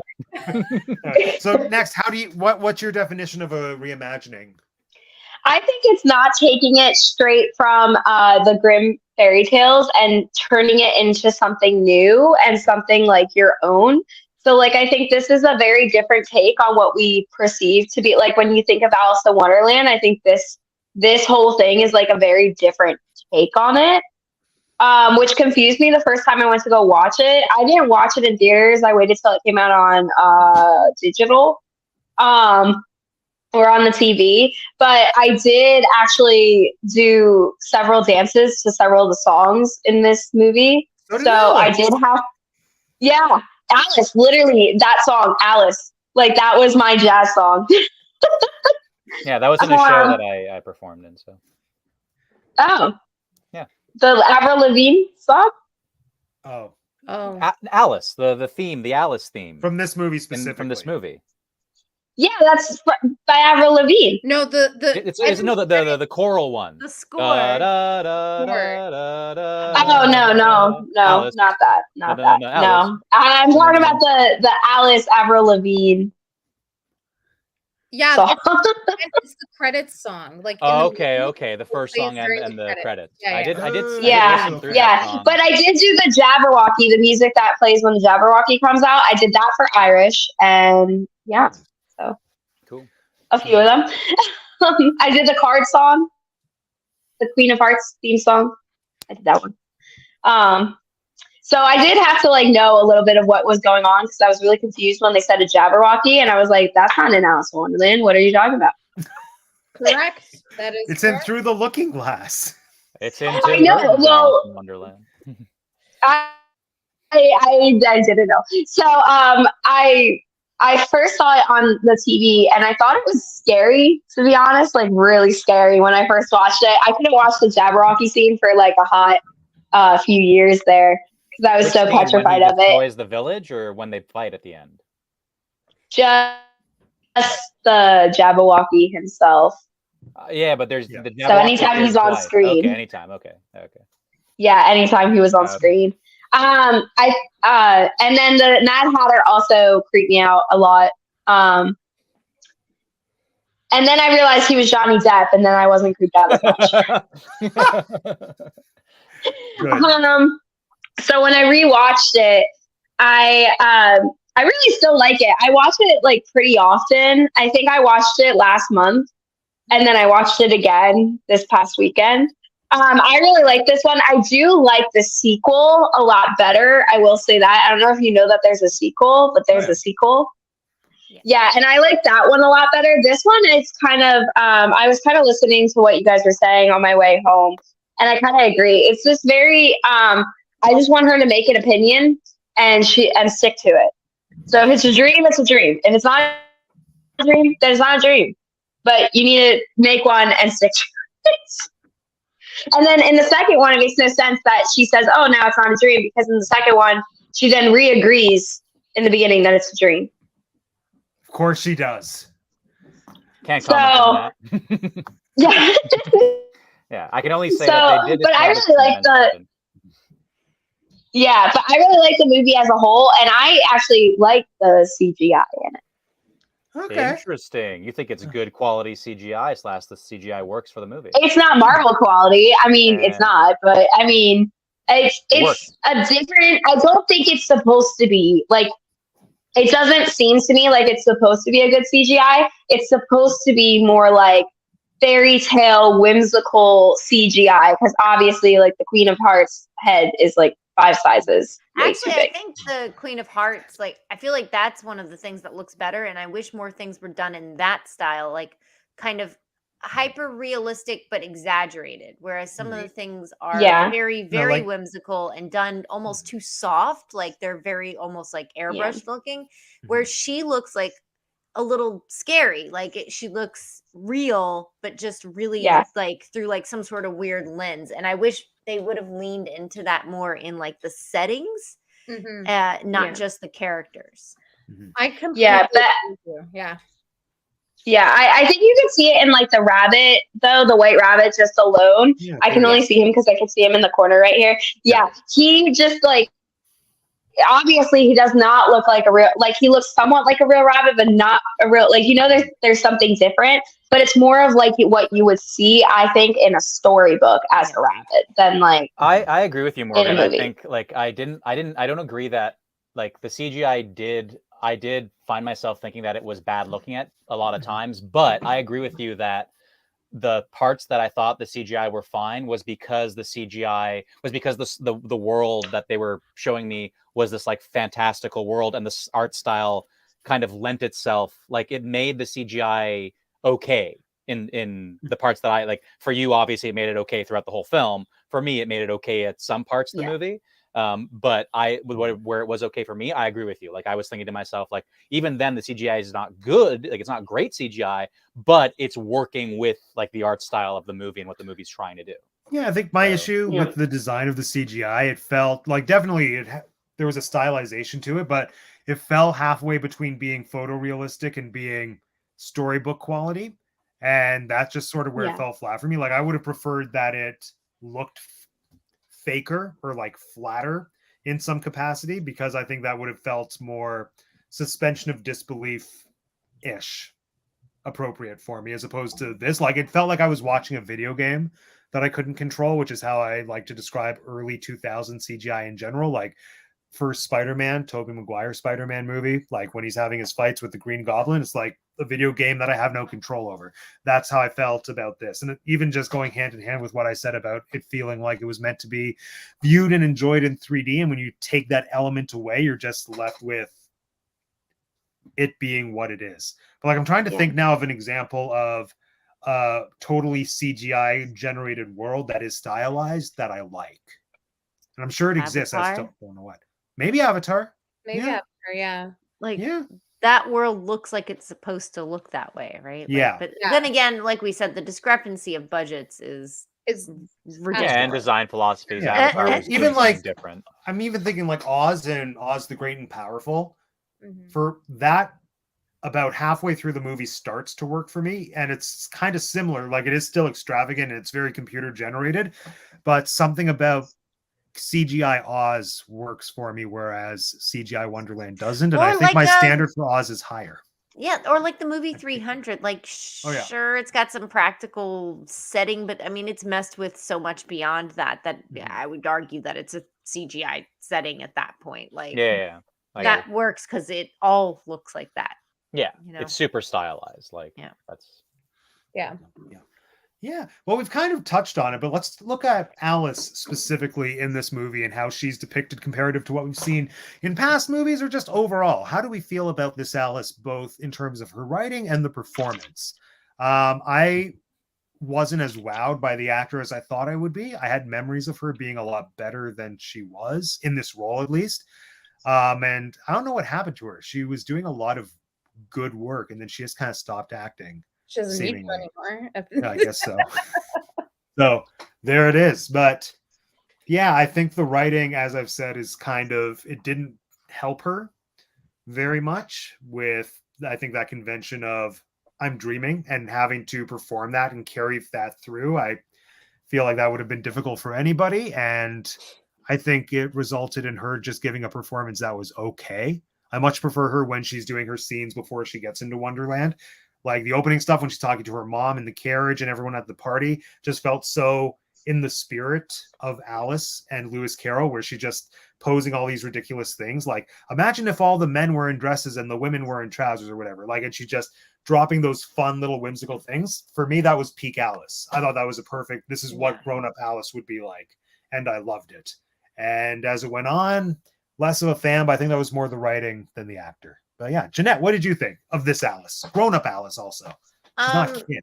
It's weird. Kind of the same thing. Like in the real world, I liked her more than in Wonderland. I felt like in the real world, she was stubborn and pushed boundaries and things like that's what she was doing. And then she had a bit of like the Michelle Williams wet blanket syndrome when she was in Wonderland. Like, just kind of like, I never got much emotion off of her. I was just like, I wanted to see, like, I like in the animated one, like, she's very, she's staunch at certain points, and then she's very, oh, woe is me. But, like, she's putting herself into it, right? Like, it's an animated character, but you get what I mean. Like, it's very whatever she's feeling at the time. And this one just, once she was in Wonderland, it was like she was more devoid of emotion. So, that she is, to me, the weakest character in the movie, unfortunately. Like, I think every other character, maybe other than the Tweedles, is more impactful when they're on screen. Well said. Lisa, what do you think of this Alice? When I watched it last night, I was like, I could take her or leave her. But now, like, just like thinking about it, for any of my Gilmore Girl fans out there, she felt like a watered down version of Rory Gilmore, who is like this bookish, very smart person in Gilmore Girls. But like, it seemed like Mia, the actor, was just like trying too hard, but in an aloof way that it just like didn't make sense. And I completely agree with Jeanette, where it's like it was a Michelle Williams role of like blase da, her blase da. Like it was not yeah, it just wasn't exciting. And comparing it to my favorite Alice, which is the animated Disney version of like, you know, being gung-ho for everything and like being very resilient, I realized that we're not going to get that same Alice because she is 19 and not 12 or 11 anymore. But it was like, it was disappointing. And as the title character of the movie, you don't want that. So I do think I think this was one of her first roles, Mia. I think it was her first major role. I think she was like on a TV show in Australia or New Zealand or wherever she's originally from, but then this was her big breakout. Like, true, yeah.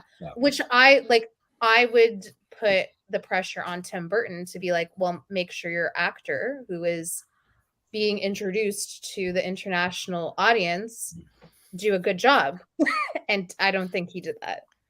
Yeah. So. I would also venture out to say I don't think I was much more neutral about her whenever I first saw it, because again, I mean, I guess technically her and I are still very close in age, but when I watched this movie, we are not anymore. So when I saw this movie, I was only 3 years older than the character and had just lived through this time of life, right? And very honestly was also dealing with marriage at the time that I watched the movie. So like it gripped me in a way that maybe it didn't grip me this time. So I started off on a much stronger foot with the character before than I did this time. Yeah. And the opposite, like I was, I think 3 or 4 years younger than her. And I had not gone to that point in my life yet. And I could empathize with her at the beginning of the movie, being like, oh my God, like these are all the expectations that I could possibly be going through in the next few years. And that's why, Matt, I agree with you that the beginning of the movie is like her strong point. And I think she does a phenomenal job at the beginning, but then it kind of loosens it. Like I lose my adoration of her throughout the movie because it feels like she's slowly slipping into the background of the world. She loses some cheekiness. Like she's very sarcastic and cheeky in the beginning. And then I also didn't care for the writing at the end, kind of similar to how last week we said the rabbits line. Are you so confident now, Alice? Then you don't need us anymore. That was a little too on the nose, hit you over the head. And I felt like that's what her whole confrontation scene was at the end of this movie, where she just singled everyone out. And she was like, I learned this lesson and it relates to you.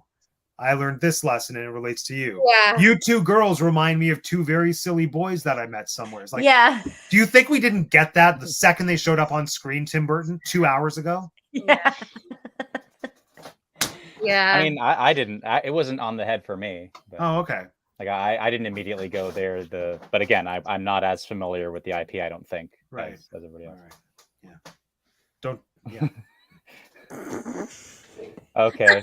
He's done so good tonight, I'll do my Bobby. best. Thanks for You've jinxing done it. so. You actually have done so well tonight, Alex. I'm happy, but also very part proud of of me you. is disappointed. All right. Anyway, so I guess Alex, it's your turn to talk. What do you think about? I'll this just Alice? address. I'll just focus on this point that we've been talking about. Well, I guess it is about Alice. Yeah, it's but, about Alice, both the actress and how the role is. Yeah. So I feel pretty far separate from everybody who's spoken on the subject tonight.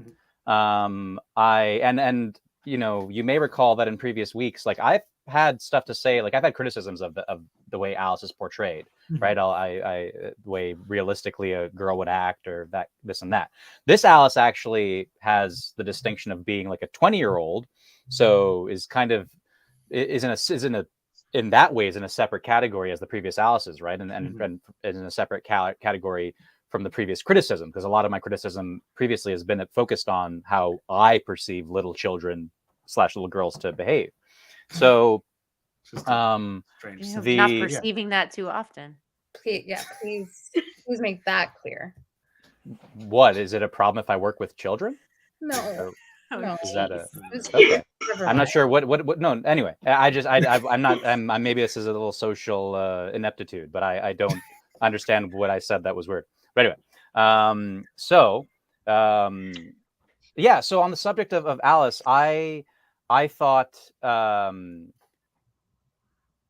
liked the Alice. I by no means thought she was the weakest part. I thought actually the Queen might be the weakest, like as an example. I don't know that there wasn't anybody in my mind who like stood out as exceptionally bad. I guess like Johnny Depp stood out to me as just like I didn't really enjoy that version of the Hatter personally. I thought again it wasn't mad enough.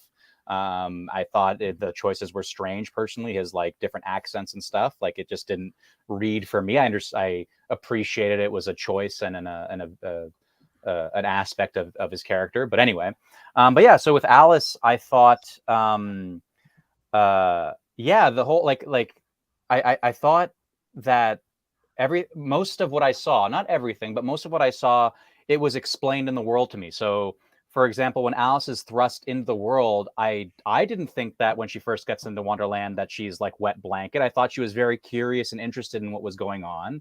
I thought once she learned about her pretty much, in the very first moments after she has the whole key scene, she learns about like her destiny to slay the Jabberwocky and all these things. I thought she had a pretty strong reaction to all that information, and a relatively emotional one.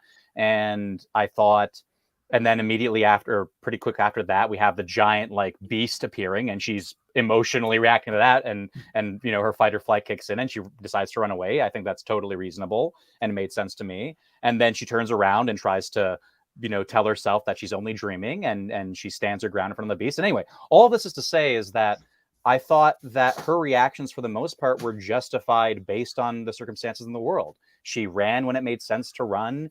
She, even in the context and the whole, this conflict of like this perceived contradiction of it's a dream, not a dream. To me, I didn't perceive any contradiction. It made sense to me that the world around her looked like a fantasy, so she assumed it was a dream.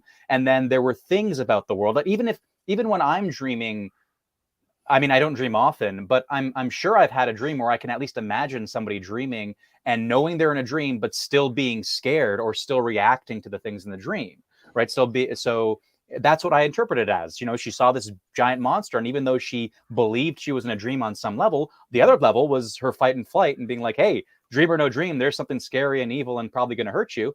And then she legitimately gets hurt. And even though now you could say, okay, well, then maybe she should have, when she got hurt, she should have immediately switched to not being in a dream. Like she should have, or she should have accepted the cat's help. Yeah. But again, I don't think it's unreasonable. I think again, that was something that she didn't expect, that she was surprised to have happen, even though she believed she was in a dream. Like anyway, to avoid rambling on, my point is that for me, I didn't see these contradictions. I bought into it, and I didn't see any problem with her continuing in the world the way she did. And it made like, I thought that the narrative made sense. Like she wasn't just absent-mindedly walking into the next situation.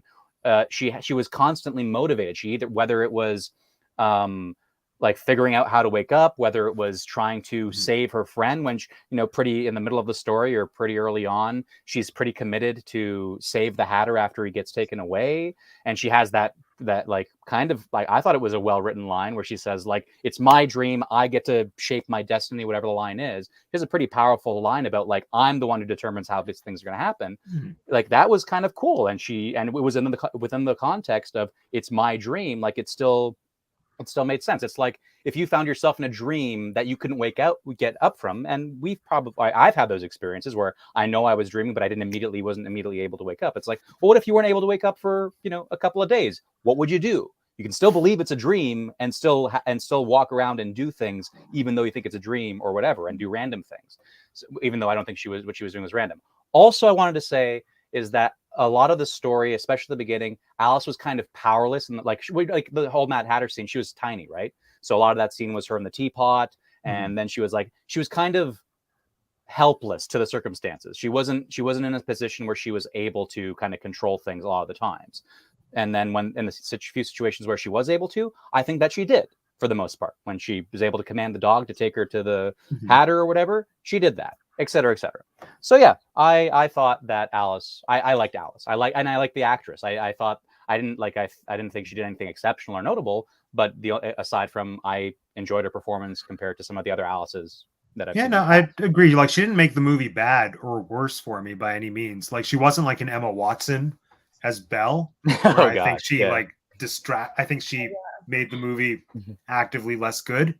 The movie wasn't good in general, but there we are. But also just hearing you say all of that, Alex, I think this is kind of a adjacent but unrelated thought. I keep thinking back to how all the characters are observing like halfway through, oh, you're much more Alice now than you were before. And like, I feel like she was not that different. I don't think I saw very much character growth for her that could be observable, especially by like the wildlife and the caterpillar, for him to say, oh, now you're there. I'm like, she's acting almost exactly the same way as she did before. When they're describing what she's missing, that's like one of my favorite things in the whole world. I remember really loving that the first time. And then when I heard it again this time, I was like, your muchness. Your muchness. Your muchness. I was like, I love not as that. Much as you were. I love muchness. Yeah. Yeah. Yeah. I think just to add to what you're saying, Alex, I think like the reason why, I'm not going to speak for Jeanette, but for me at least, I think the stakes that Mia was playing with were not as high, and not in terms of like what was in the script. I just don't think the director, I don't think Tim Burton identified it and worked with her to find those things, and that's why like the reactions for me were just like not it. I'm like, yeah, you got scratched by the Bandersnatch. There is a bigger reaction in there for you. Not just like an ow, oh, it's bleeding. Like, it's, you got a claw. Like, I don't know. I just think that it could have been played bigger and more theatrical. And that's why like in the beginning, the stakes are so high because she doesn't know what's happening. So her aloofness, her wonder and like silliness is like works so well. But that's because like we're in reality. Reality does not have this fantastical air to it.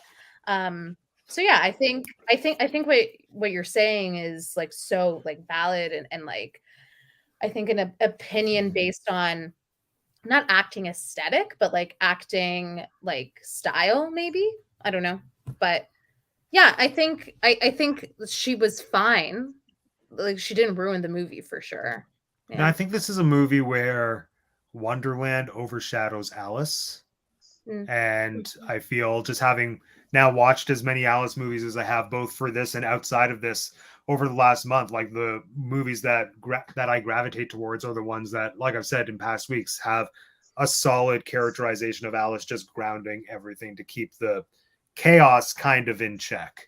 And I think that visually, especially, this movie overpowers Alice, and I don't think the writing or the directing did Mia very many favors, but for like, it's fine. It ends up just being fine, as opposed to it being as good as I think it could maybe be. I don't know. But yeah, she's not Emma Watson.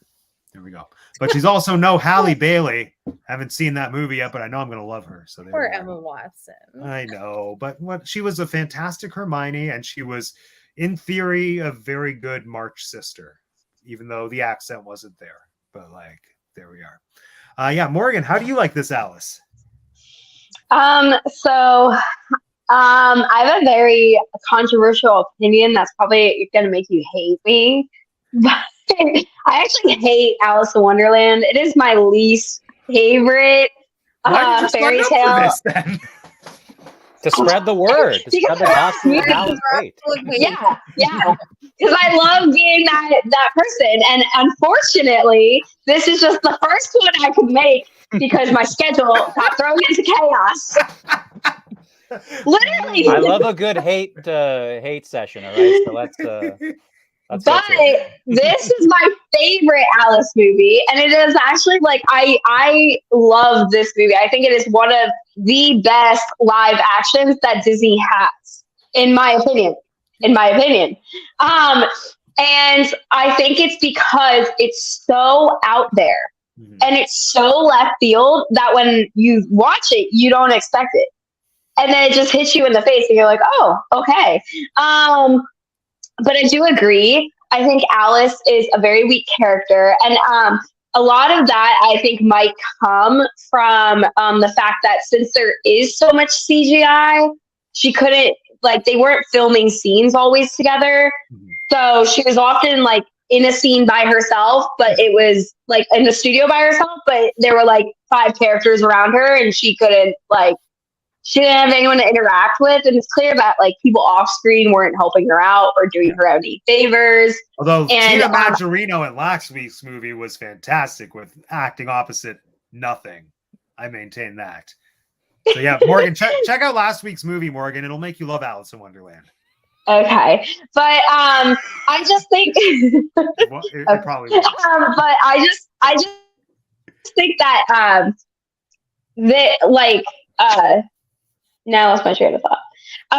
But I think also because this was her first big movie, like I didn't know that oftentimes we also forget that like the way that they film things is not always sequential. So maybe some of the times where she is weaker were some of her first days of filming. And then I believe that all of those scenes that were filmed with all the other actors were probably some of her last scenes that she filmed. Because I get a very different feel from her when she is in the human world than when she is in Wonderland, much like everyone else has been saying. Like it is very distinct. And she kind of is like downplaying a lot of what's happening in Wonderland. And I wonder if that's just because she couldn't imagine what everything was going to look like on her own, and Tim Burton didn't help her see that.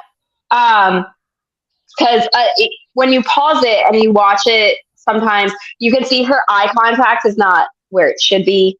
And they didn't try to fix that in editing, like make the character maybe taller or something. But I don't know. That's just my opinion. And I think for a first movie, it's pretty good, but I also don't believe that maybe she knew how high of stakes this was. Like, yeah, it's gonna go all over, but like, I don't know. It just didn't seem like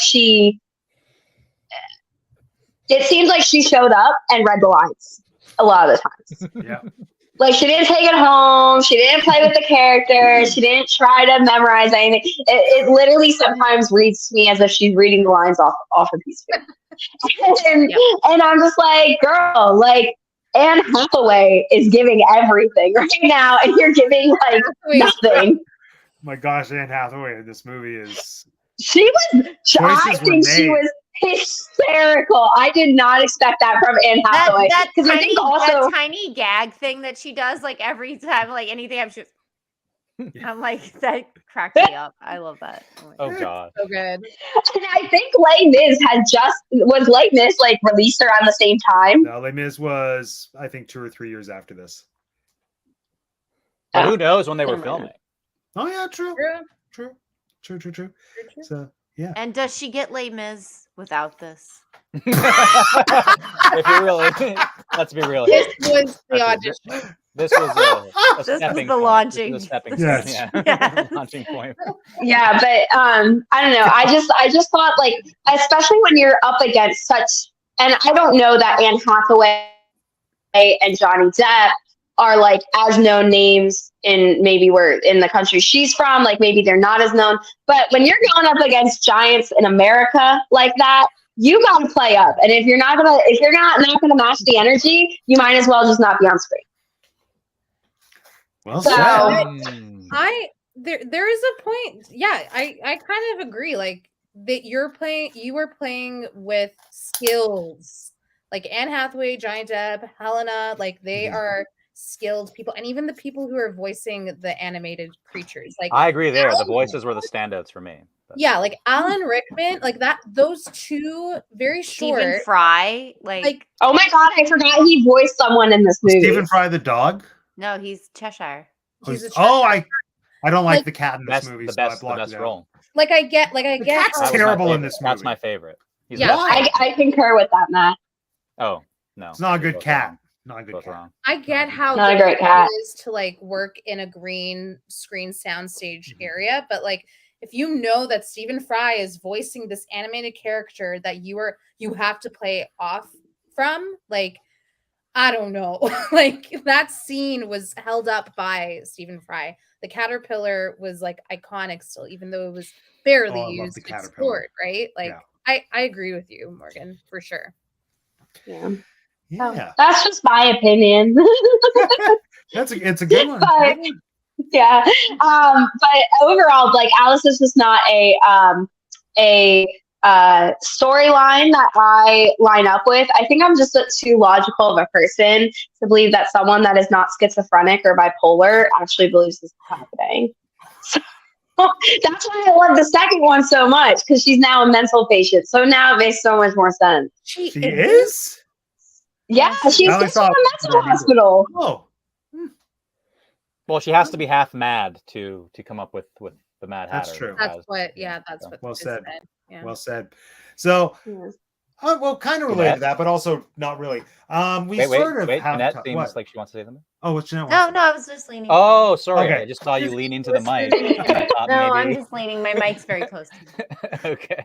I mean, My I bad. kind of touched on it, but I'm just interested to hear everyone's thoughts about this convention of taking a known fairy tale that's centered around a child and then exploring the character when they're an adult. Like we saw that with Hook, as we've already touched on. How do you think it works or doesn't work within this setting? Like, do you enjoy the idea of a grown-up Alice going to Wonderland?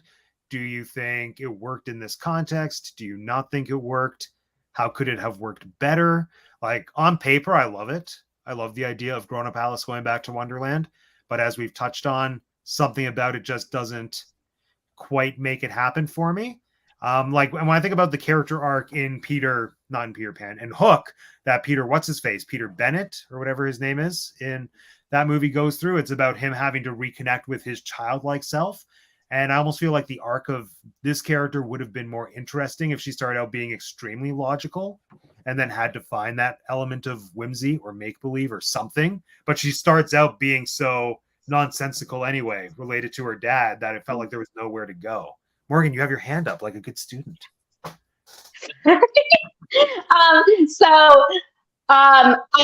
This is where it loses me. Mhm. And it does have something to do with that playing into. That's why I think that those scenes were probably filmed afterwards, and she had a difficulty like making sense of, oh, this is going to go before everything happens, and then this goes afterwards because it was the last days of filming. That's the only sense that can make for me. But other than that, I think what just does not make sense to me is it's not clear if the Disney animated Alice in Wonderland is what they are alluding to in the movie. Like, did it actually happen? Like, they kind of touch on it and they're like, oh, you were here before once. And she like doesn't remember, but I'm like, it just like that part didn't make sense to me. I was like, I make a decision. She was there before and she remembers, or she just wasn't there at all. And she kind of played it as if she was never there at all, and this is her first time going. And I think that's where it doesn't make sense. Like, that's the disconnect, because it's written so that she was here before and she just doesn't really remember all the parts, but she plays it as if she was never there at all and this is her first time. Well, they have flashbacks of little Alice, like yeah. little Well, yeah, Mina the one sequence. doing Right? it. There is Yeah, that's what I mean. But it doesn't, like, her acting of it doesn't match up with that, is what I mean. Yeah, like her forgetting, like the way that she is acting in a forgetful way is not believable. Like No. I like for a character to forget something as pivotal as Wonderland, like that's a skill. That's a skill that an actor needs to hold. But I never equated like her first time in Wonderland as like the Disney animation, which I actually think would have been a stronger choice from Tim Burton. Like, don't show the flashback of little Alice and just let us assume that it is a previous version of little Alice, and that could possibly be the animation. Yeah. Yeah, Well, I interesting. still took it as it was the animation, and that was their little ploy off of the animation. Yeah. Like I would buy into that, except for how different everything looks. Like the Cheshire Cat's the wrong color. He's not pink and purple. He's the Wow. wrong color. I don't like this cat. And his Maybe grin she is not- remembered His grin's incorrectly. incredible. His grin is not right. It's too many Tim teeth. Burton's stop movie. Yeah, What the else grin is right? perfect. Yeah. The grin is Thanks, Lisa. This movie to me is Disney executives going to Tim Burton and saying, people think your movies look a certain way. Those same people like Alice in Wonderland.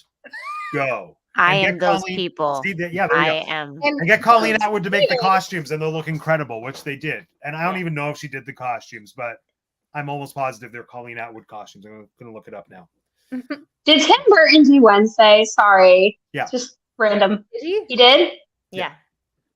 That's what I thought. And he worked with Jenna Ortega a whole lot more than he worked with this girl. I think Jenna Ortega might be a more talented actor. Yeah. Yeah. Actually, that also may be true. while we're on that page, Jenna Ortega would have made a wonderful Alice. She so- would She would have. I think she Interesting. would She would have made a great Alice. Yeah. And like her interpretation of Alice, I think is much more interesting than something that we've ever seen. And If we're touching on it right now, I'll throw this out. When I was younger, who I really wanted to see do a live action adaptation, and she's been too old to do it for a while. But if anyone, I think what's her name? Joey something Adams, the real high pitched voiced, very petite girl that's in a lot of like Adam Sandler movies. She was also in Kevin Smith movies. She's like, you'd know her if you saw her. Joey Lauren Adams. She an animal? Wait, that's not an Anyway, animal. you'd know her if you saw her. But anyway, Joey she's Lauren Adams, Joey. if that's the correct name. Joey, not Joey King. No, Joey. but Adams. she's this little petite thing. Anyway, you'd know her. She's been in like a bajillion movies. But she is an adorable. Oh, she has like that voice. Yes, she has Yeah. like. Who is this Yeah. person? She reminds me. I of love her. Tilly. But like, Yeah, I was just about to Lisa, say she can you has a show us a picture? recognizable voice, Yeah. like Jennifer Tilly type ish. I don't know if Voice. this is the best picture of her, but Yeah, she's like a brunette there, but Is she she's from- actually is she in Step Brothers? potentially. She always plays like the little petite. That's her older. yeah, that's But her. when she was older- young, No, you she know. just looks like other But actresses. anyway, I don't think I that's know. who I always wanted to see as Alice. Okay. Just throwing that out there. Even now or not anymore? No. I mean, she's Hey, how about we get like a middle-aged Alice Yeah. yeah. going Well, back? you're I would asking. love that. So you're asking about how we like grown-up Alice's. Yeah, yeah. And Mhm. I have always liked the idea of it. Like I said, I like a dark thing, so I'd like I don't know, like I said, either like Alice dealing with like either she is or she's dealing with like insane killer people, or like she's like you said, middle-aged, like let's put a weird comedy spin on it, or like, something like that. Or I mean, the Matrix is, let's be honest, that's Alice in Wonderland. It's a million different stories. You can It look at is? it like, well, come on. I saw no. I saw the first movie. There's a once and that was it. caterpillar-esque type character. They go down the rabbit hole. Like, yeah. There's a lot of like things that like people relate to Alice in Wonderland that they think Yeah. is just like Alice in Wonderland reincarnated. Well, Alice in Wonderland and Wizard of Oz have so many parallels as far as like a character being lost in a place. They've got friends Yeah. that help them do like it's, you can find those parallels in a lot of stories. But yeah, I think that you could argue that this type of structure is in a lot of things. So like therein you have reimaginings or like maybe an older version of Alice in certain things. But yeah, I'd like to see a little more direct version of just because like in this, yeah, she's older than she is in the first one, but like I don't know, she still seems so Still feels like a kid. immature, yeah, for what's going on around her. Like, and you're Yeah. gonna get married, and I think we're supposed to all kind of be like, even though she's 19 and that's perfectly legal now, for some reason it feels shocking 'cause she looks childlike. So Yeah. Yeah. Mhm. I thought you guys are saying 19. I wasn't getting 19 from these. they say you're gonna be 20 next year. Yeah, that was the line. You're gonna be 20 next year. Yeah, and your looks aren't going to Your face last. won't last forever. Yeah. You'll be Like you're 20 next year. 19. Oh, no. Yeah. Talk about generational trauma. Why are women so concerned about their looks? Well, Tim Burton's Alice in Wonderland. That's what did it. Past, Yeah. present, and future. All right. Anything else people want to discuss before we go on to the game? Lisa's got a thing. I would okay, maybe this is so overdone, but like I genuinely love Finding Sure. Neverland and Christopher Robin. I love when like they have the author go into the world. I love or, like, Finding You know, Neverland. there's a movie like that for this. It's called Dream Child, which I haven't Is watched it? yet. Oh, And it's- Really? I considered programming it, then I didn't. But I Oh. think it's about, and I need to watch it because I want to because it sounds really good. I think it's about 80-year-old Alice Little, real girl that Alice was based on, recounting her life or her encounters with Lewis Carroll, and then like the Wonderland characters come to life around her. And Ooh. it's about I like old. Yeah. Let's just all watch it. Marilyn Manson almost made a movie about Lewis Carroll and like him writing this called Phantasmagoria, but it got lost Ooh. in production hell. Oh. But yes, that was going to be a thing, and I was very excited for that. That was like Yeah. probably that was before this movie ever even came out. That was like 2006 or something. That's cool. I would love to see that if that ever Yeah. resurfaced. I remember And when what he if- was yeah. rumored to be Willy Wonka. There were rumors that Marilyn Manson was Oh going to be Wonka. God, my life that if there were things that could have made my life better, that would have been one of them. That's so funny. I No, was but yeah, so- I just love a good author going back into the world and Mm-hmm. like facing it. And I think compared to Peter Pan and Winnie the Pooh, I think Lewis going into the world of Alice in Wonderland like would be amazing just because like clearly he had a drug problem and I think that would have been a really interesting like stake game of his mental health and I'm waiting for that reimagining. I would love that. Have you read or heard of the play? And it's my favorite play in some capacity. It's called Peter and Alice by John Logan, who wrote Red. No. It's about real life Alice meeting real life Peter, both of them meeting at a book signing. And so Alice is probably in her 80s and Peter is in his early 30s, and they're comparing their experiences of having famous literary characters based after them. Yeah. And in that conversation, like in their memories of encountering J.M. Barrie and Lewis Carroll, like those characters come back. But then you also get to meet Alice in Wonderland and Peter Pan, and it's contrasting the whimsy of those worlds that they inspired with like the real life tragedy of their actual lives and how they both differently coped, as it were, with real life drama and trauma up against having to live up to a reputation of inspiring a character that people cared more about than they care about them. It's so good. That I sounds love it so much. so amazing. And Like I want to direct it so badly.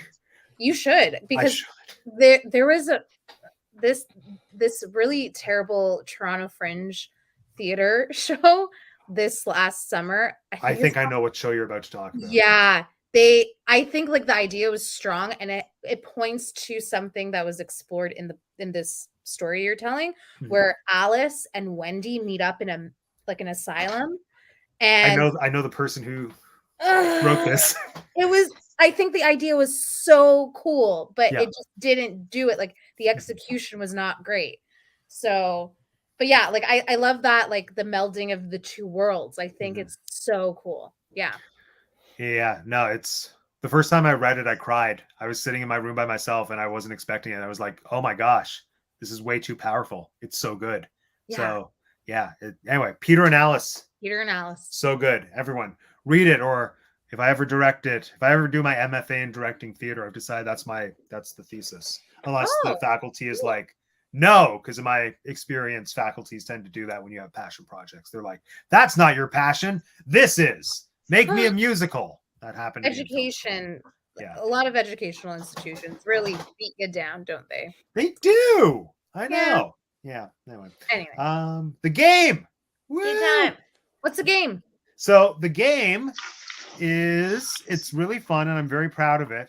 So it's inspired by Alice in Wonderland because we all think we know what these places are called, but they came up with ridiculous new names for them in this movie. I'm going to tell you the name of what they call things in this movie, and you have to tell me what it is. So Alex figured out the game. That's the end of the story. Oh, nice. Well, actually, it's not as bad as what I was. What were you thinking the game was? I thought we were gonna have to come up with the made up stuff. This is easier because you're gonna give us the made up stuff, and we have to come up with Oh, you thought I would say like what it like March Hare, and you tell me what this movie's name was for it? Yeah. Okay, yeah, no, Everybody- it's the opposite of that. It's the Yeah. opposite.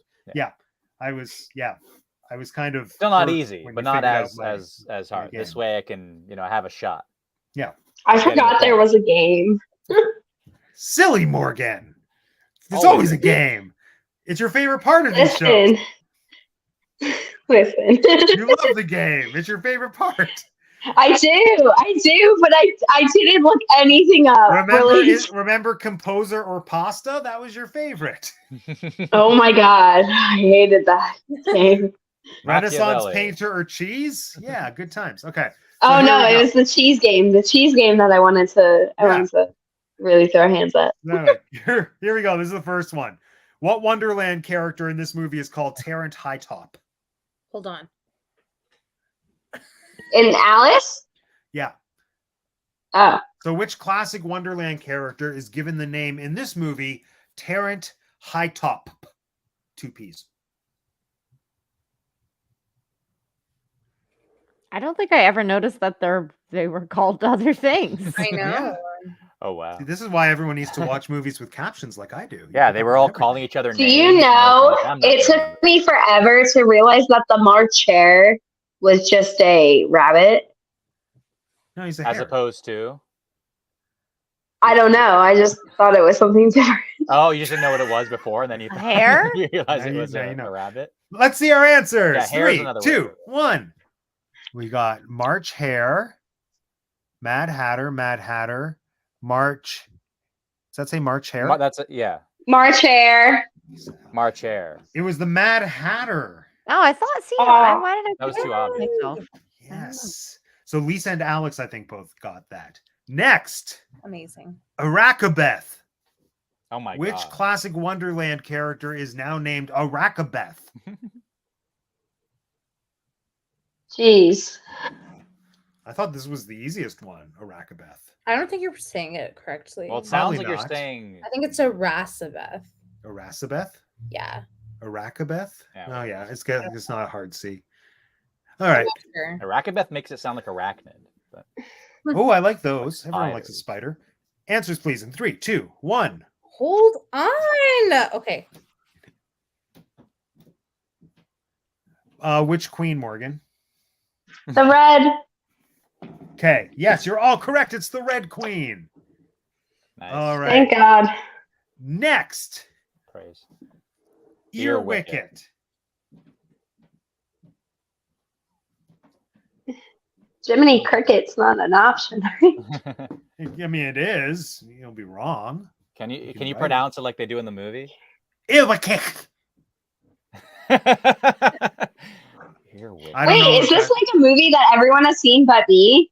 This is No, this it's movie. It's this movie. It's this movie, They, Morgan. they all have weird names in this movie, but like Jeanette, you probably didn't notice that. but No. it's there. Yeah. Every character is called something I did. gibberishy. Earwicket. Oh my Yeah, just God. like- I don't. Just like how it's not called Wonderland, it's Underland. Well, I knew that, but I didn't. Terrible. I thought that was the only difference. No. God, I don't know. Answers in Ah. 3, 2, 1. White Oh, Rabbit, I think Dormouse, March Hare, probably one. Bunny. Does that say bunny or Barney? Which Bunny. bunny? Yeah, It's two bunnies. the White Rabbit. We're looking for March Hare. It. Oh my God, I suck.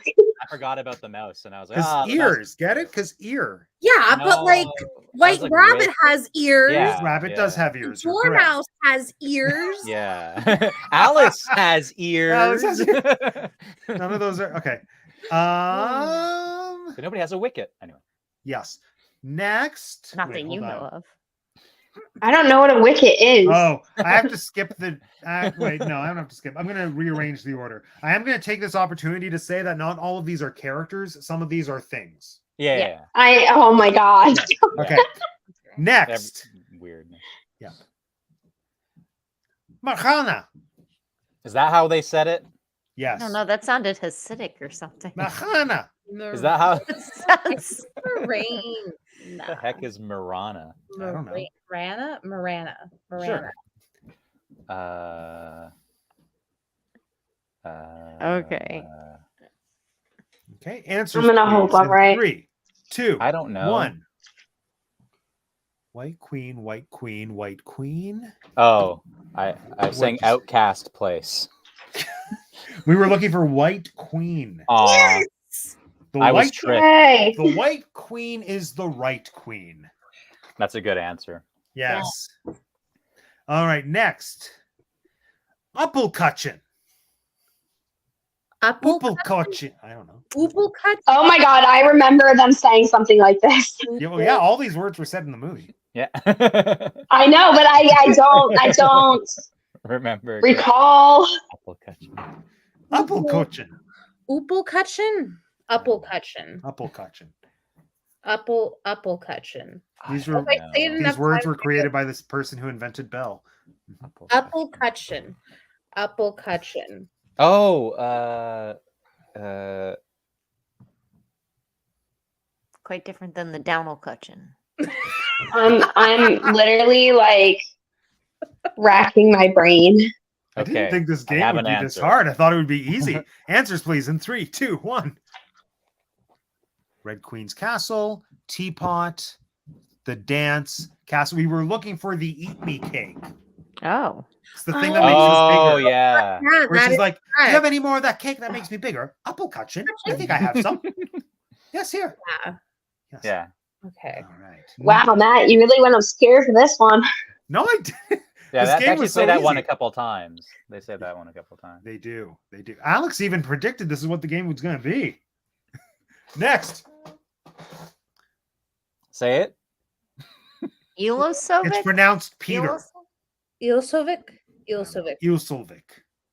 Is it IL? Is that? correct version of Alice in Wonderland? Yeah. No. Ilsovic. Good job, Martha. Martha's getting all of them. Ilosovic. Okay, I Martha, don't even what's think the she's next seen. one? I don't think she's even seen this movie. Ilosovic. Ilosovic. Ilsovic. Ilsovic. Oh, jeez. I don't even know. I don't even Answers, know. please. Oh, In 3, no. 2, 1. Teapot, Shrink Juice, White Queen Castle. No, we were looking for the Knave of Hearts. Oh. Oh yeah, remember how George McFly is in this movie? Oh my god. Wait a minute. The Knave of Hearts, is that evil Crispin dude? Glover? you Yeah. mean? Yeah. He picks Yeah. the weirdest roles. Crispin He's Glover. so Isn't his name talented Stank or and he something? picks like the Stank? most obscure roles. That's his last name. So Ilsovic Stank? What is Yeah. it? Stain? It's I think it's Stain, Stayne or something like Okay. that. Yeah. Mm. But yeah, it's George McFly. He's Well, so he's weird. referred to as Stain all the time. You should have. you Yeah, should have but they say his incorporated name that at in the least name. once. That I thought this. I wrote this at a time trick. where I thought this game was going to be too easy, and so here we are. Yeah, fun fact about Crispin Glover: when he was making Back to the Future, he was really weird then as well. But just in the movie, you can't really tell because he's just so endearing and he carries that movie, and he's the best part of it.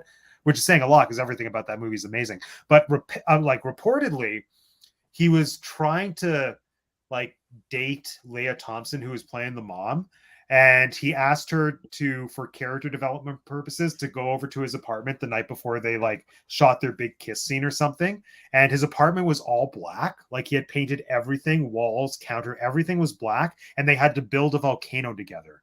And that was how he said they were going to like form a bond in a relationship. And she was weirded out by it, but she went with it. And she has since said, I don't know what happened that night, but if that's what I had to do for him to give such a good performance, I would do it again. I'm like, good for you, Leah Thompson.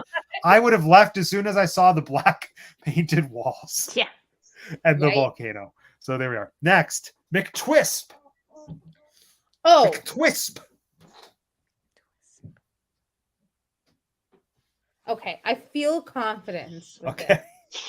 I don't, I don't either. but maybe I really do. don't remember hearing literally any of these words. in the movie. I Wow. ugh. Yeah, the Other than cookie the one I queen's remember. names. Answers 3, 2, 1. White rabbit, white rabbit, white rabbit. Does that say chocolate? Cheshire. Cheshire. No, we Cheshire. were looking for white rabbit. Yay! Cheshire was a close one, Morgan. Cheshire was it? Yeah. That's Hey, not a bad next. name for the Cheshire. McTwist. Wait, can we remember how to say it in Czech? I'll Ba- just clearly clown. I don't know. Balik or Yeah, you I got know really this bad. one. Right. Lenny Kravitz. Lenny Lenny Kravitz. Balik. This one I know. Absalom. Oh yeah, okay. I don't, but I'm gonna. Yes, you do. Think about it. You got this. It's in your No, notes. don't think about it. But it Don't makes think you about it. Absolution This or character's absolute. actual name. This isn't a name for the character. Oh, it's a character's name. I was gonna put Shrink Juice again. Oh, I gave that away. But there you go. Absalom. Answers, please. Absalom. But I feel 3, like it's a 2, catch. 1. Oh, is it the dog? Oh, it's the caterpillar. I The wrote down cater- dog. I'll just You take wrote the, down take dog. the L. Dog. All right. Now that I think the dog's name is like Buck or something. No, it's Baklava. Grace. I don't know. Yeah, it's coming up. Okay. I'll let you know. I'll help Next. you out. It's not that. That's not the dog. Mally McCun. Malimkun? I don't even know how to pronounce it. Mally Muffin. Okay. Mally Mally Muffin. McCoon. Molly. Nellie Mally Muffin. Nellie Nellie McCun. Mugkin. Nellie McCoon. I remember the character that says this, and I do not know what they were referring to. Who do you think says it, Morgan? help a me out. No. No, Okay. no, nothing that helps me. Let's go. Answers. Listen. 3, It's okay. 2, It's a 1. Mally Muckin eat Mally Muckin world out here. Mushroom, mouse, chess. What did you write, Morgan? Dance. Dance? No, we're looking for dormouse. Oh. Oh, yes. Nice. Yes. I was thinking I about that dormouse. thought that I know that the Hatter says it. That's a good, yeah. Oh, yeah. Yeah. So that's why I was like, oh, it must be the dance. Pish slaver. Pish slaver. Pish Piss slaver. flower. Pish. Pish Are we slaver. done? Oh, This is wait. the last- Never this is mind. this is the last question of the regular round, and then there is a bonus question. Pish salver. Is that a slur? What did you just call me? It is if you make it one. It's Yeah. your thing. Pish slaver. Depending on what it is, I may call my students this tomorrow. Oh my gosh, Morgan. Pish You're a salver. fish salver? Why is this so hard? I don't Okay. remember this one either. Answers in 3, I don't know. Oh, no. Take the L. 1. Go. I'm not looking.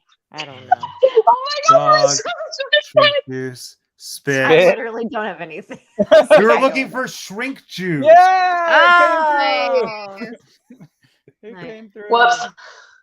All right. So Morgan, you have 3 points. Jeanette, I you have 3? have... Oh my god, I thought I only had 2. No, Jeanette has 4. Thank the Academy. Alex has 5. Lisa has 6. Oh my gosh, it's anyone's game. How many points do we all want to wager for the final round? 5. All in. Okay, wait. 5. Lisa's 5.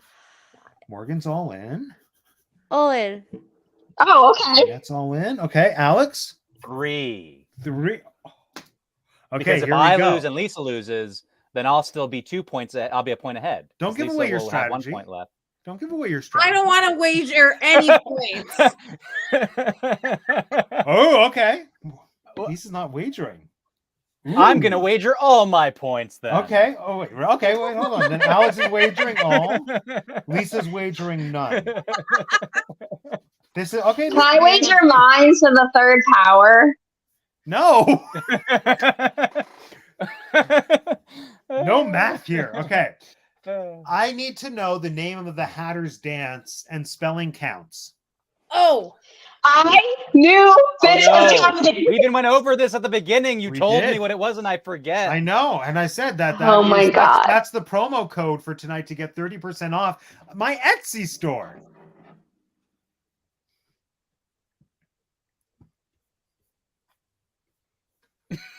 Just staring at that message to see if it pops up. I know. How dare you? Oh, you mean the scroll? No, it's Yeah. not there. It's not there. I purposely didn't put it there knowing that this would happen. Did you put it in the chat? Don't look No, in the but chat, we can Morgan. go to his Etsy store and look it up there, maybe, or maybe not. I don't know. No, no cheating. I'm not doing it. I'm just saying. So- Hey, don't. I'm All right. a genius here. Genius. I just geniused it, yo. Okay, let's start with Morgan. What's your answer, Morgan? Yo, I want to genius it too, Morgan. Show me how to. Butterwackin. How do you spell it? FUTTERWACKEN. Okay, I have your entry. Alex? I. Whatever. I said futter schick. How do you spell it? FUTTERSHIK. Okay. Butter shit. Lisa? Butter whacking. FUTTERWACKEN. Okay. Jeanette? Futterwacken. FUTTERWACKEN. All right. The correct answer was Futterwacken. FUTTERWACKEN. Lisa, you did not wager any points, so you end with 6. Alex, you got it wrong, so you end with 0. But I got it half right. Nope. Okay, fine. You get your new point. No, 7.5. Morgan, No. you have 6 because you doubled your points. Jeanette wins with 8 points, doubling 4. Hey, Jeanette. And Yoda from Mark Butterwhack. left this message last night. Yes. If Matt's game at the end isn't for y'all to have a futterwhack and dance off, I'm not showing. And Yoda didn't show up, so So it must not No be. futter that must whacking not be dance the off. futter Futter whacking. whacking. Futter, I hate the. It's gonna be hard to show futterwhacking. our feet anyway. I know. I don't have the. Well, I didn't even think that was a legitimate version of the I dance. also thought, can't spin my head. yeah, that was the Very only. I hard. was like, he's the only one who can do it. Like- Yeah. like, I have this deep-rooted hatred of family movies putting in really stupid dances that are contemporary to the time that they're coming out in some way, shape, or form. So it's like the futterwhacking and what the Duke of Wesselton does in Frozen at the beginning. Oh my God. I hate his dance That's my music. favorite dance. I hate it. It makes in me the so first angry. Frozen movie. Yeah, What does What dance? does he do? Yeah. I can't remember. He's Oh doing yeah, some. that Yeah, one weird. Oh, he's a like chicken pop move? and locking. Oh. It's He's like doing the Martha in chicken High School thing, Musical. though. I love to It's like- pop and lock and. He jam, becomes right? a chicken. Oh yeah, and It's the just the chicken. The chicken's as old as time. no, it's not. It's Yeah. not. Oh, you're No. just a chicken. It's as old as time. Here's the futterwhacking you wanted, Yoda from Mark. Okay, closing thoughts. Anything that people want to address quickly before we wrap up about this movie? Indubitably. There's so much. I feel like I could write a thesis statement. Oh, we could keep going, but this is a long show already. We said it wasn't going to be 3 hours, and it I almost jinxed is. it. I I jinxed know it. you did. Hey, it's 2 hours and 23 minutes. We're like, Yeah, you're You know, right. We're Yeah, still an hour ways away away. from. To be fair, if it does continue, I do have to go. I've been up since 4:30. No. We're gonna wrap it No, up. no, We're it's gonna the wrap end. it up. We're gonna wrap it up. the All end. right. All right. Here we go. Yeah. No, no one more thought. No, the second one's not worth it. I'll throw it out there. Even though Okay. Morgan I Morgan like loves the it. second Morgan one. loves it. I remember her saying she loves it. I like this one. I so do. I'm interested in the second one. I'm probably gonna, or it's gonna go on my list. It I think. explains the Queen of Hearts head. I hate that. It does Yes, have it Sacha does. Baron Cohen in it. I mean, it's so scientifically incorrect, but it does give you a reason. And that's What, you mean we for the go head or for to the Tim time Burton travel? movies for is Both. scientific accuracy. Was Sacha Baron Cohen and Helena Bonham Carter's audition for Les Mis that movie? Oh my gosh. Maybe. Wow. Just goes to show how few actors there are that get work. Yeah. There it is. All right. Wait, time to sign off. Oh yeah, Alex has. I have two call outs that I want to make. One is I forgot it.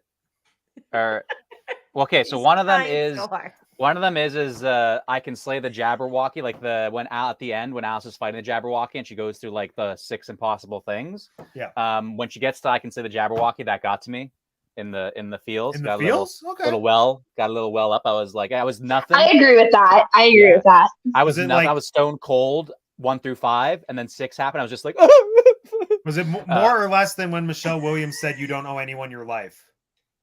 I hated that part of that movie. You said Yeah. you said you loved that part of that movie. You said No. you welled up and got emotional. No, not that part. Yeah. Or You said you don't owe anyone your life, not even me. In no, the that Fablemans? don't. What movie are we talking I about? remember reacting Fablemans. strongly. Fablemans. No, we can go back to this. I can pull up the discussion if you want, but I'm pretty Yeah. sure what I said was that part was like a thing that I strongly disagreed with in the sense because her whole point was she was trying to justify her character. She's trying to justify that as a mother, she didn't, and as a wife, she had no allegiance to anybody except herself. And I disagreed with that. I was like, no, you're a wife and a mother. You owe everything to your family. No, Suck this is it. when she was talking to her son at the very end, the last she scene was. together. Yes, I understand. She wasn't and I'm- projecting. Yes, she was. No, she Obviously wasn't. She was. That's all people do is project, and that's all. Oh she my was goodness. doing throughout the whole film. You said specifically, Calm down. I was brought to Do the we go verge of back to the tears. broadcast? I'll bring it up, dude. Well, Okay, no, Calm not down, now. gentlemen. Find me the clip. I will. Then post it to Yoda for Mark. How do I do that? Okay, I guess it's not you. To get an Never mind. Instagram first. Yeah. So, and now, Alice, the second, the And second thing. what was the second thing? I love the. What did I? Oh yeah, the River of Heads, the moat. Oh, I the love moat. Oh that. yeah, Yeah, that is my was- favorite. Oh, I like that. scene. Yeah. That's my favorite. In spite, I will admit that Alice just nonchalantly Yeah, skipping away on the skipping heads. on the heads. I was like, I With did no for a acknowledgement? moment. I was like, but then I was like, oh, whatever. They're fun. They're fun. This movie's been doing fun things like this, so yeah. Oh, and I guess I'll do a third shadow because why not? We're free and wild here on Teacup for Two. The eyes. So many eyes. The mouse loves to prick the eyes, right? She takes the eye out of the dog. She chucks the needle mouse at is a the he, flying but yeah. hawk eye. And then Depp, too. He joins in on the eye action. He stabs the knave in the eye, too. There are like 3 eye stabbings in this movie. There's something going on there, I think. I think, yeah. I think. Exciting. Yeah. Anyway. Maybe Tim Burton is blind in one eye. Or maybe it just Tim Burton has a thing for eyes the way Tarantino does for feet.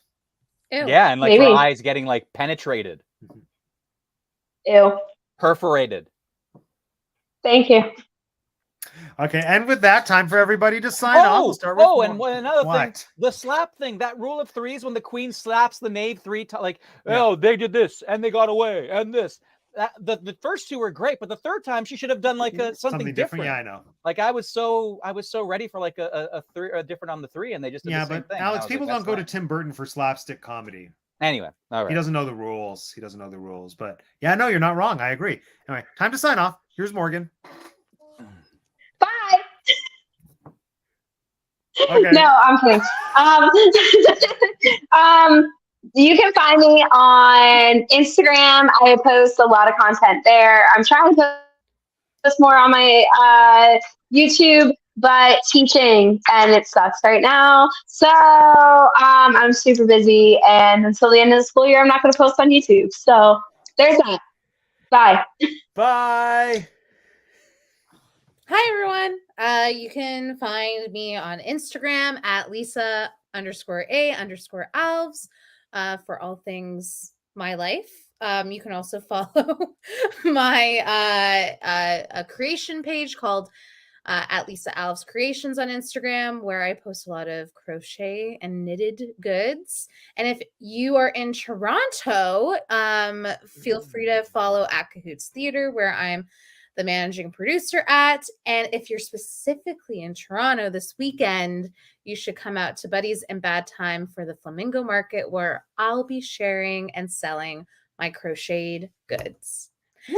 Anyway, see you next time. Bye. Anyways, Hello and goodbye. So I am Jeanette. You can find me here on Teacup for One. You can find me on We Like Theme Parks podcast on Chip and Co Podcast Network. Kind of same as Morgan said, my job, wedding season is revving up, so I'll be quite busy, but you can still catch all the content on We Like Theme Parks. My personal one might be a little slow right now, but check out We Like Theme Parks. We are going to be having more Villains League battles coming up soon. woo! Thank you, Jeanette. Billy Kralik. And if you're watching the channel, this is my channel, Teacup for One. Thank you so much for joining us for the Alice in Wonderland movie marathon. Join us next week, where I will be joined by Jeanette as well as Miriam Kenley, aka Instagram star, the Churro Fund. And we are going to be doing a bonus episode where we discuss our favorite childhood TV series, Adventures in Wonderland. And I'm so excited. I'm bringing Jeanette back. Yes. Jeanette, aren't you so excited? I'm very excited. People at the gym thought I was insane because they could see I was watching a children's program while I was But on it's the so much treadmill. more than a children's program. It is. I'm very excited because I really am diving back into it now. Oh, and it's I so haven't good. done that in a long time, obviously. Yeah, so. no. I need to send you and Miriam specific episodes that I want you to watch so we can talk about. But Yes. did you know Marlee Matlin is in an episode? Academy Award winner Marlee I Matlin? feel like I did know that somewhere in my brain, but Yes. I hadn't thought about it. She, No. she plays the so- March Hare's hearing impaired cousin April Hare, which is so adorable. Oh, we'll get And that into was the like- costumes. That was too. like The right after she costumes. won her Oscar. And the Yeah. guy who voices Oogie Boogie, Oh, he's yes. yeah, he's in a bunch of And episodes as the Barnes? Walrus. No, that's the Jeopardy guy. I know Yeah, Ken no. Page. Ken Page, that's the guy. That's it. He's the Walrus, and then Terry Garr shows up, and she's the Duchess. Like, Nice. it's so Yeah. good. I can't wait. I can't And wait. the costumes are the thing that excite me the most. Yes. Oh, there's so much. There's so much good to be said. So anyway, yeah, It's gonna be good. join Come us back next for week it. for that. Yeah, and then after that we start Sondheim. Woo! But until then, my name is Matt. I have 2 degrees. This is the tea cup for one. Yeah, teapot for 2. How do you end this?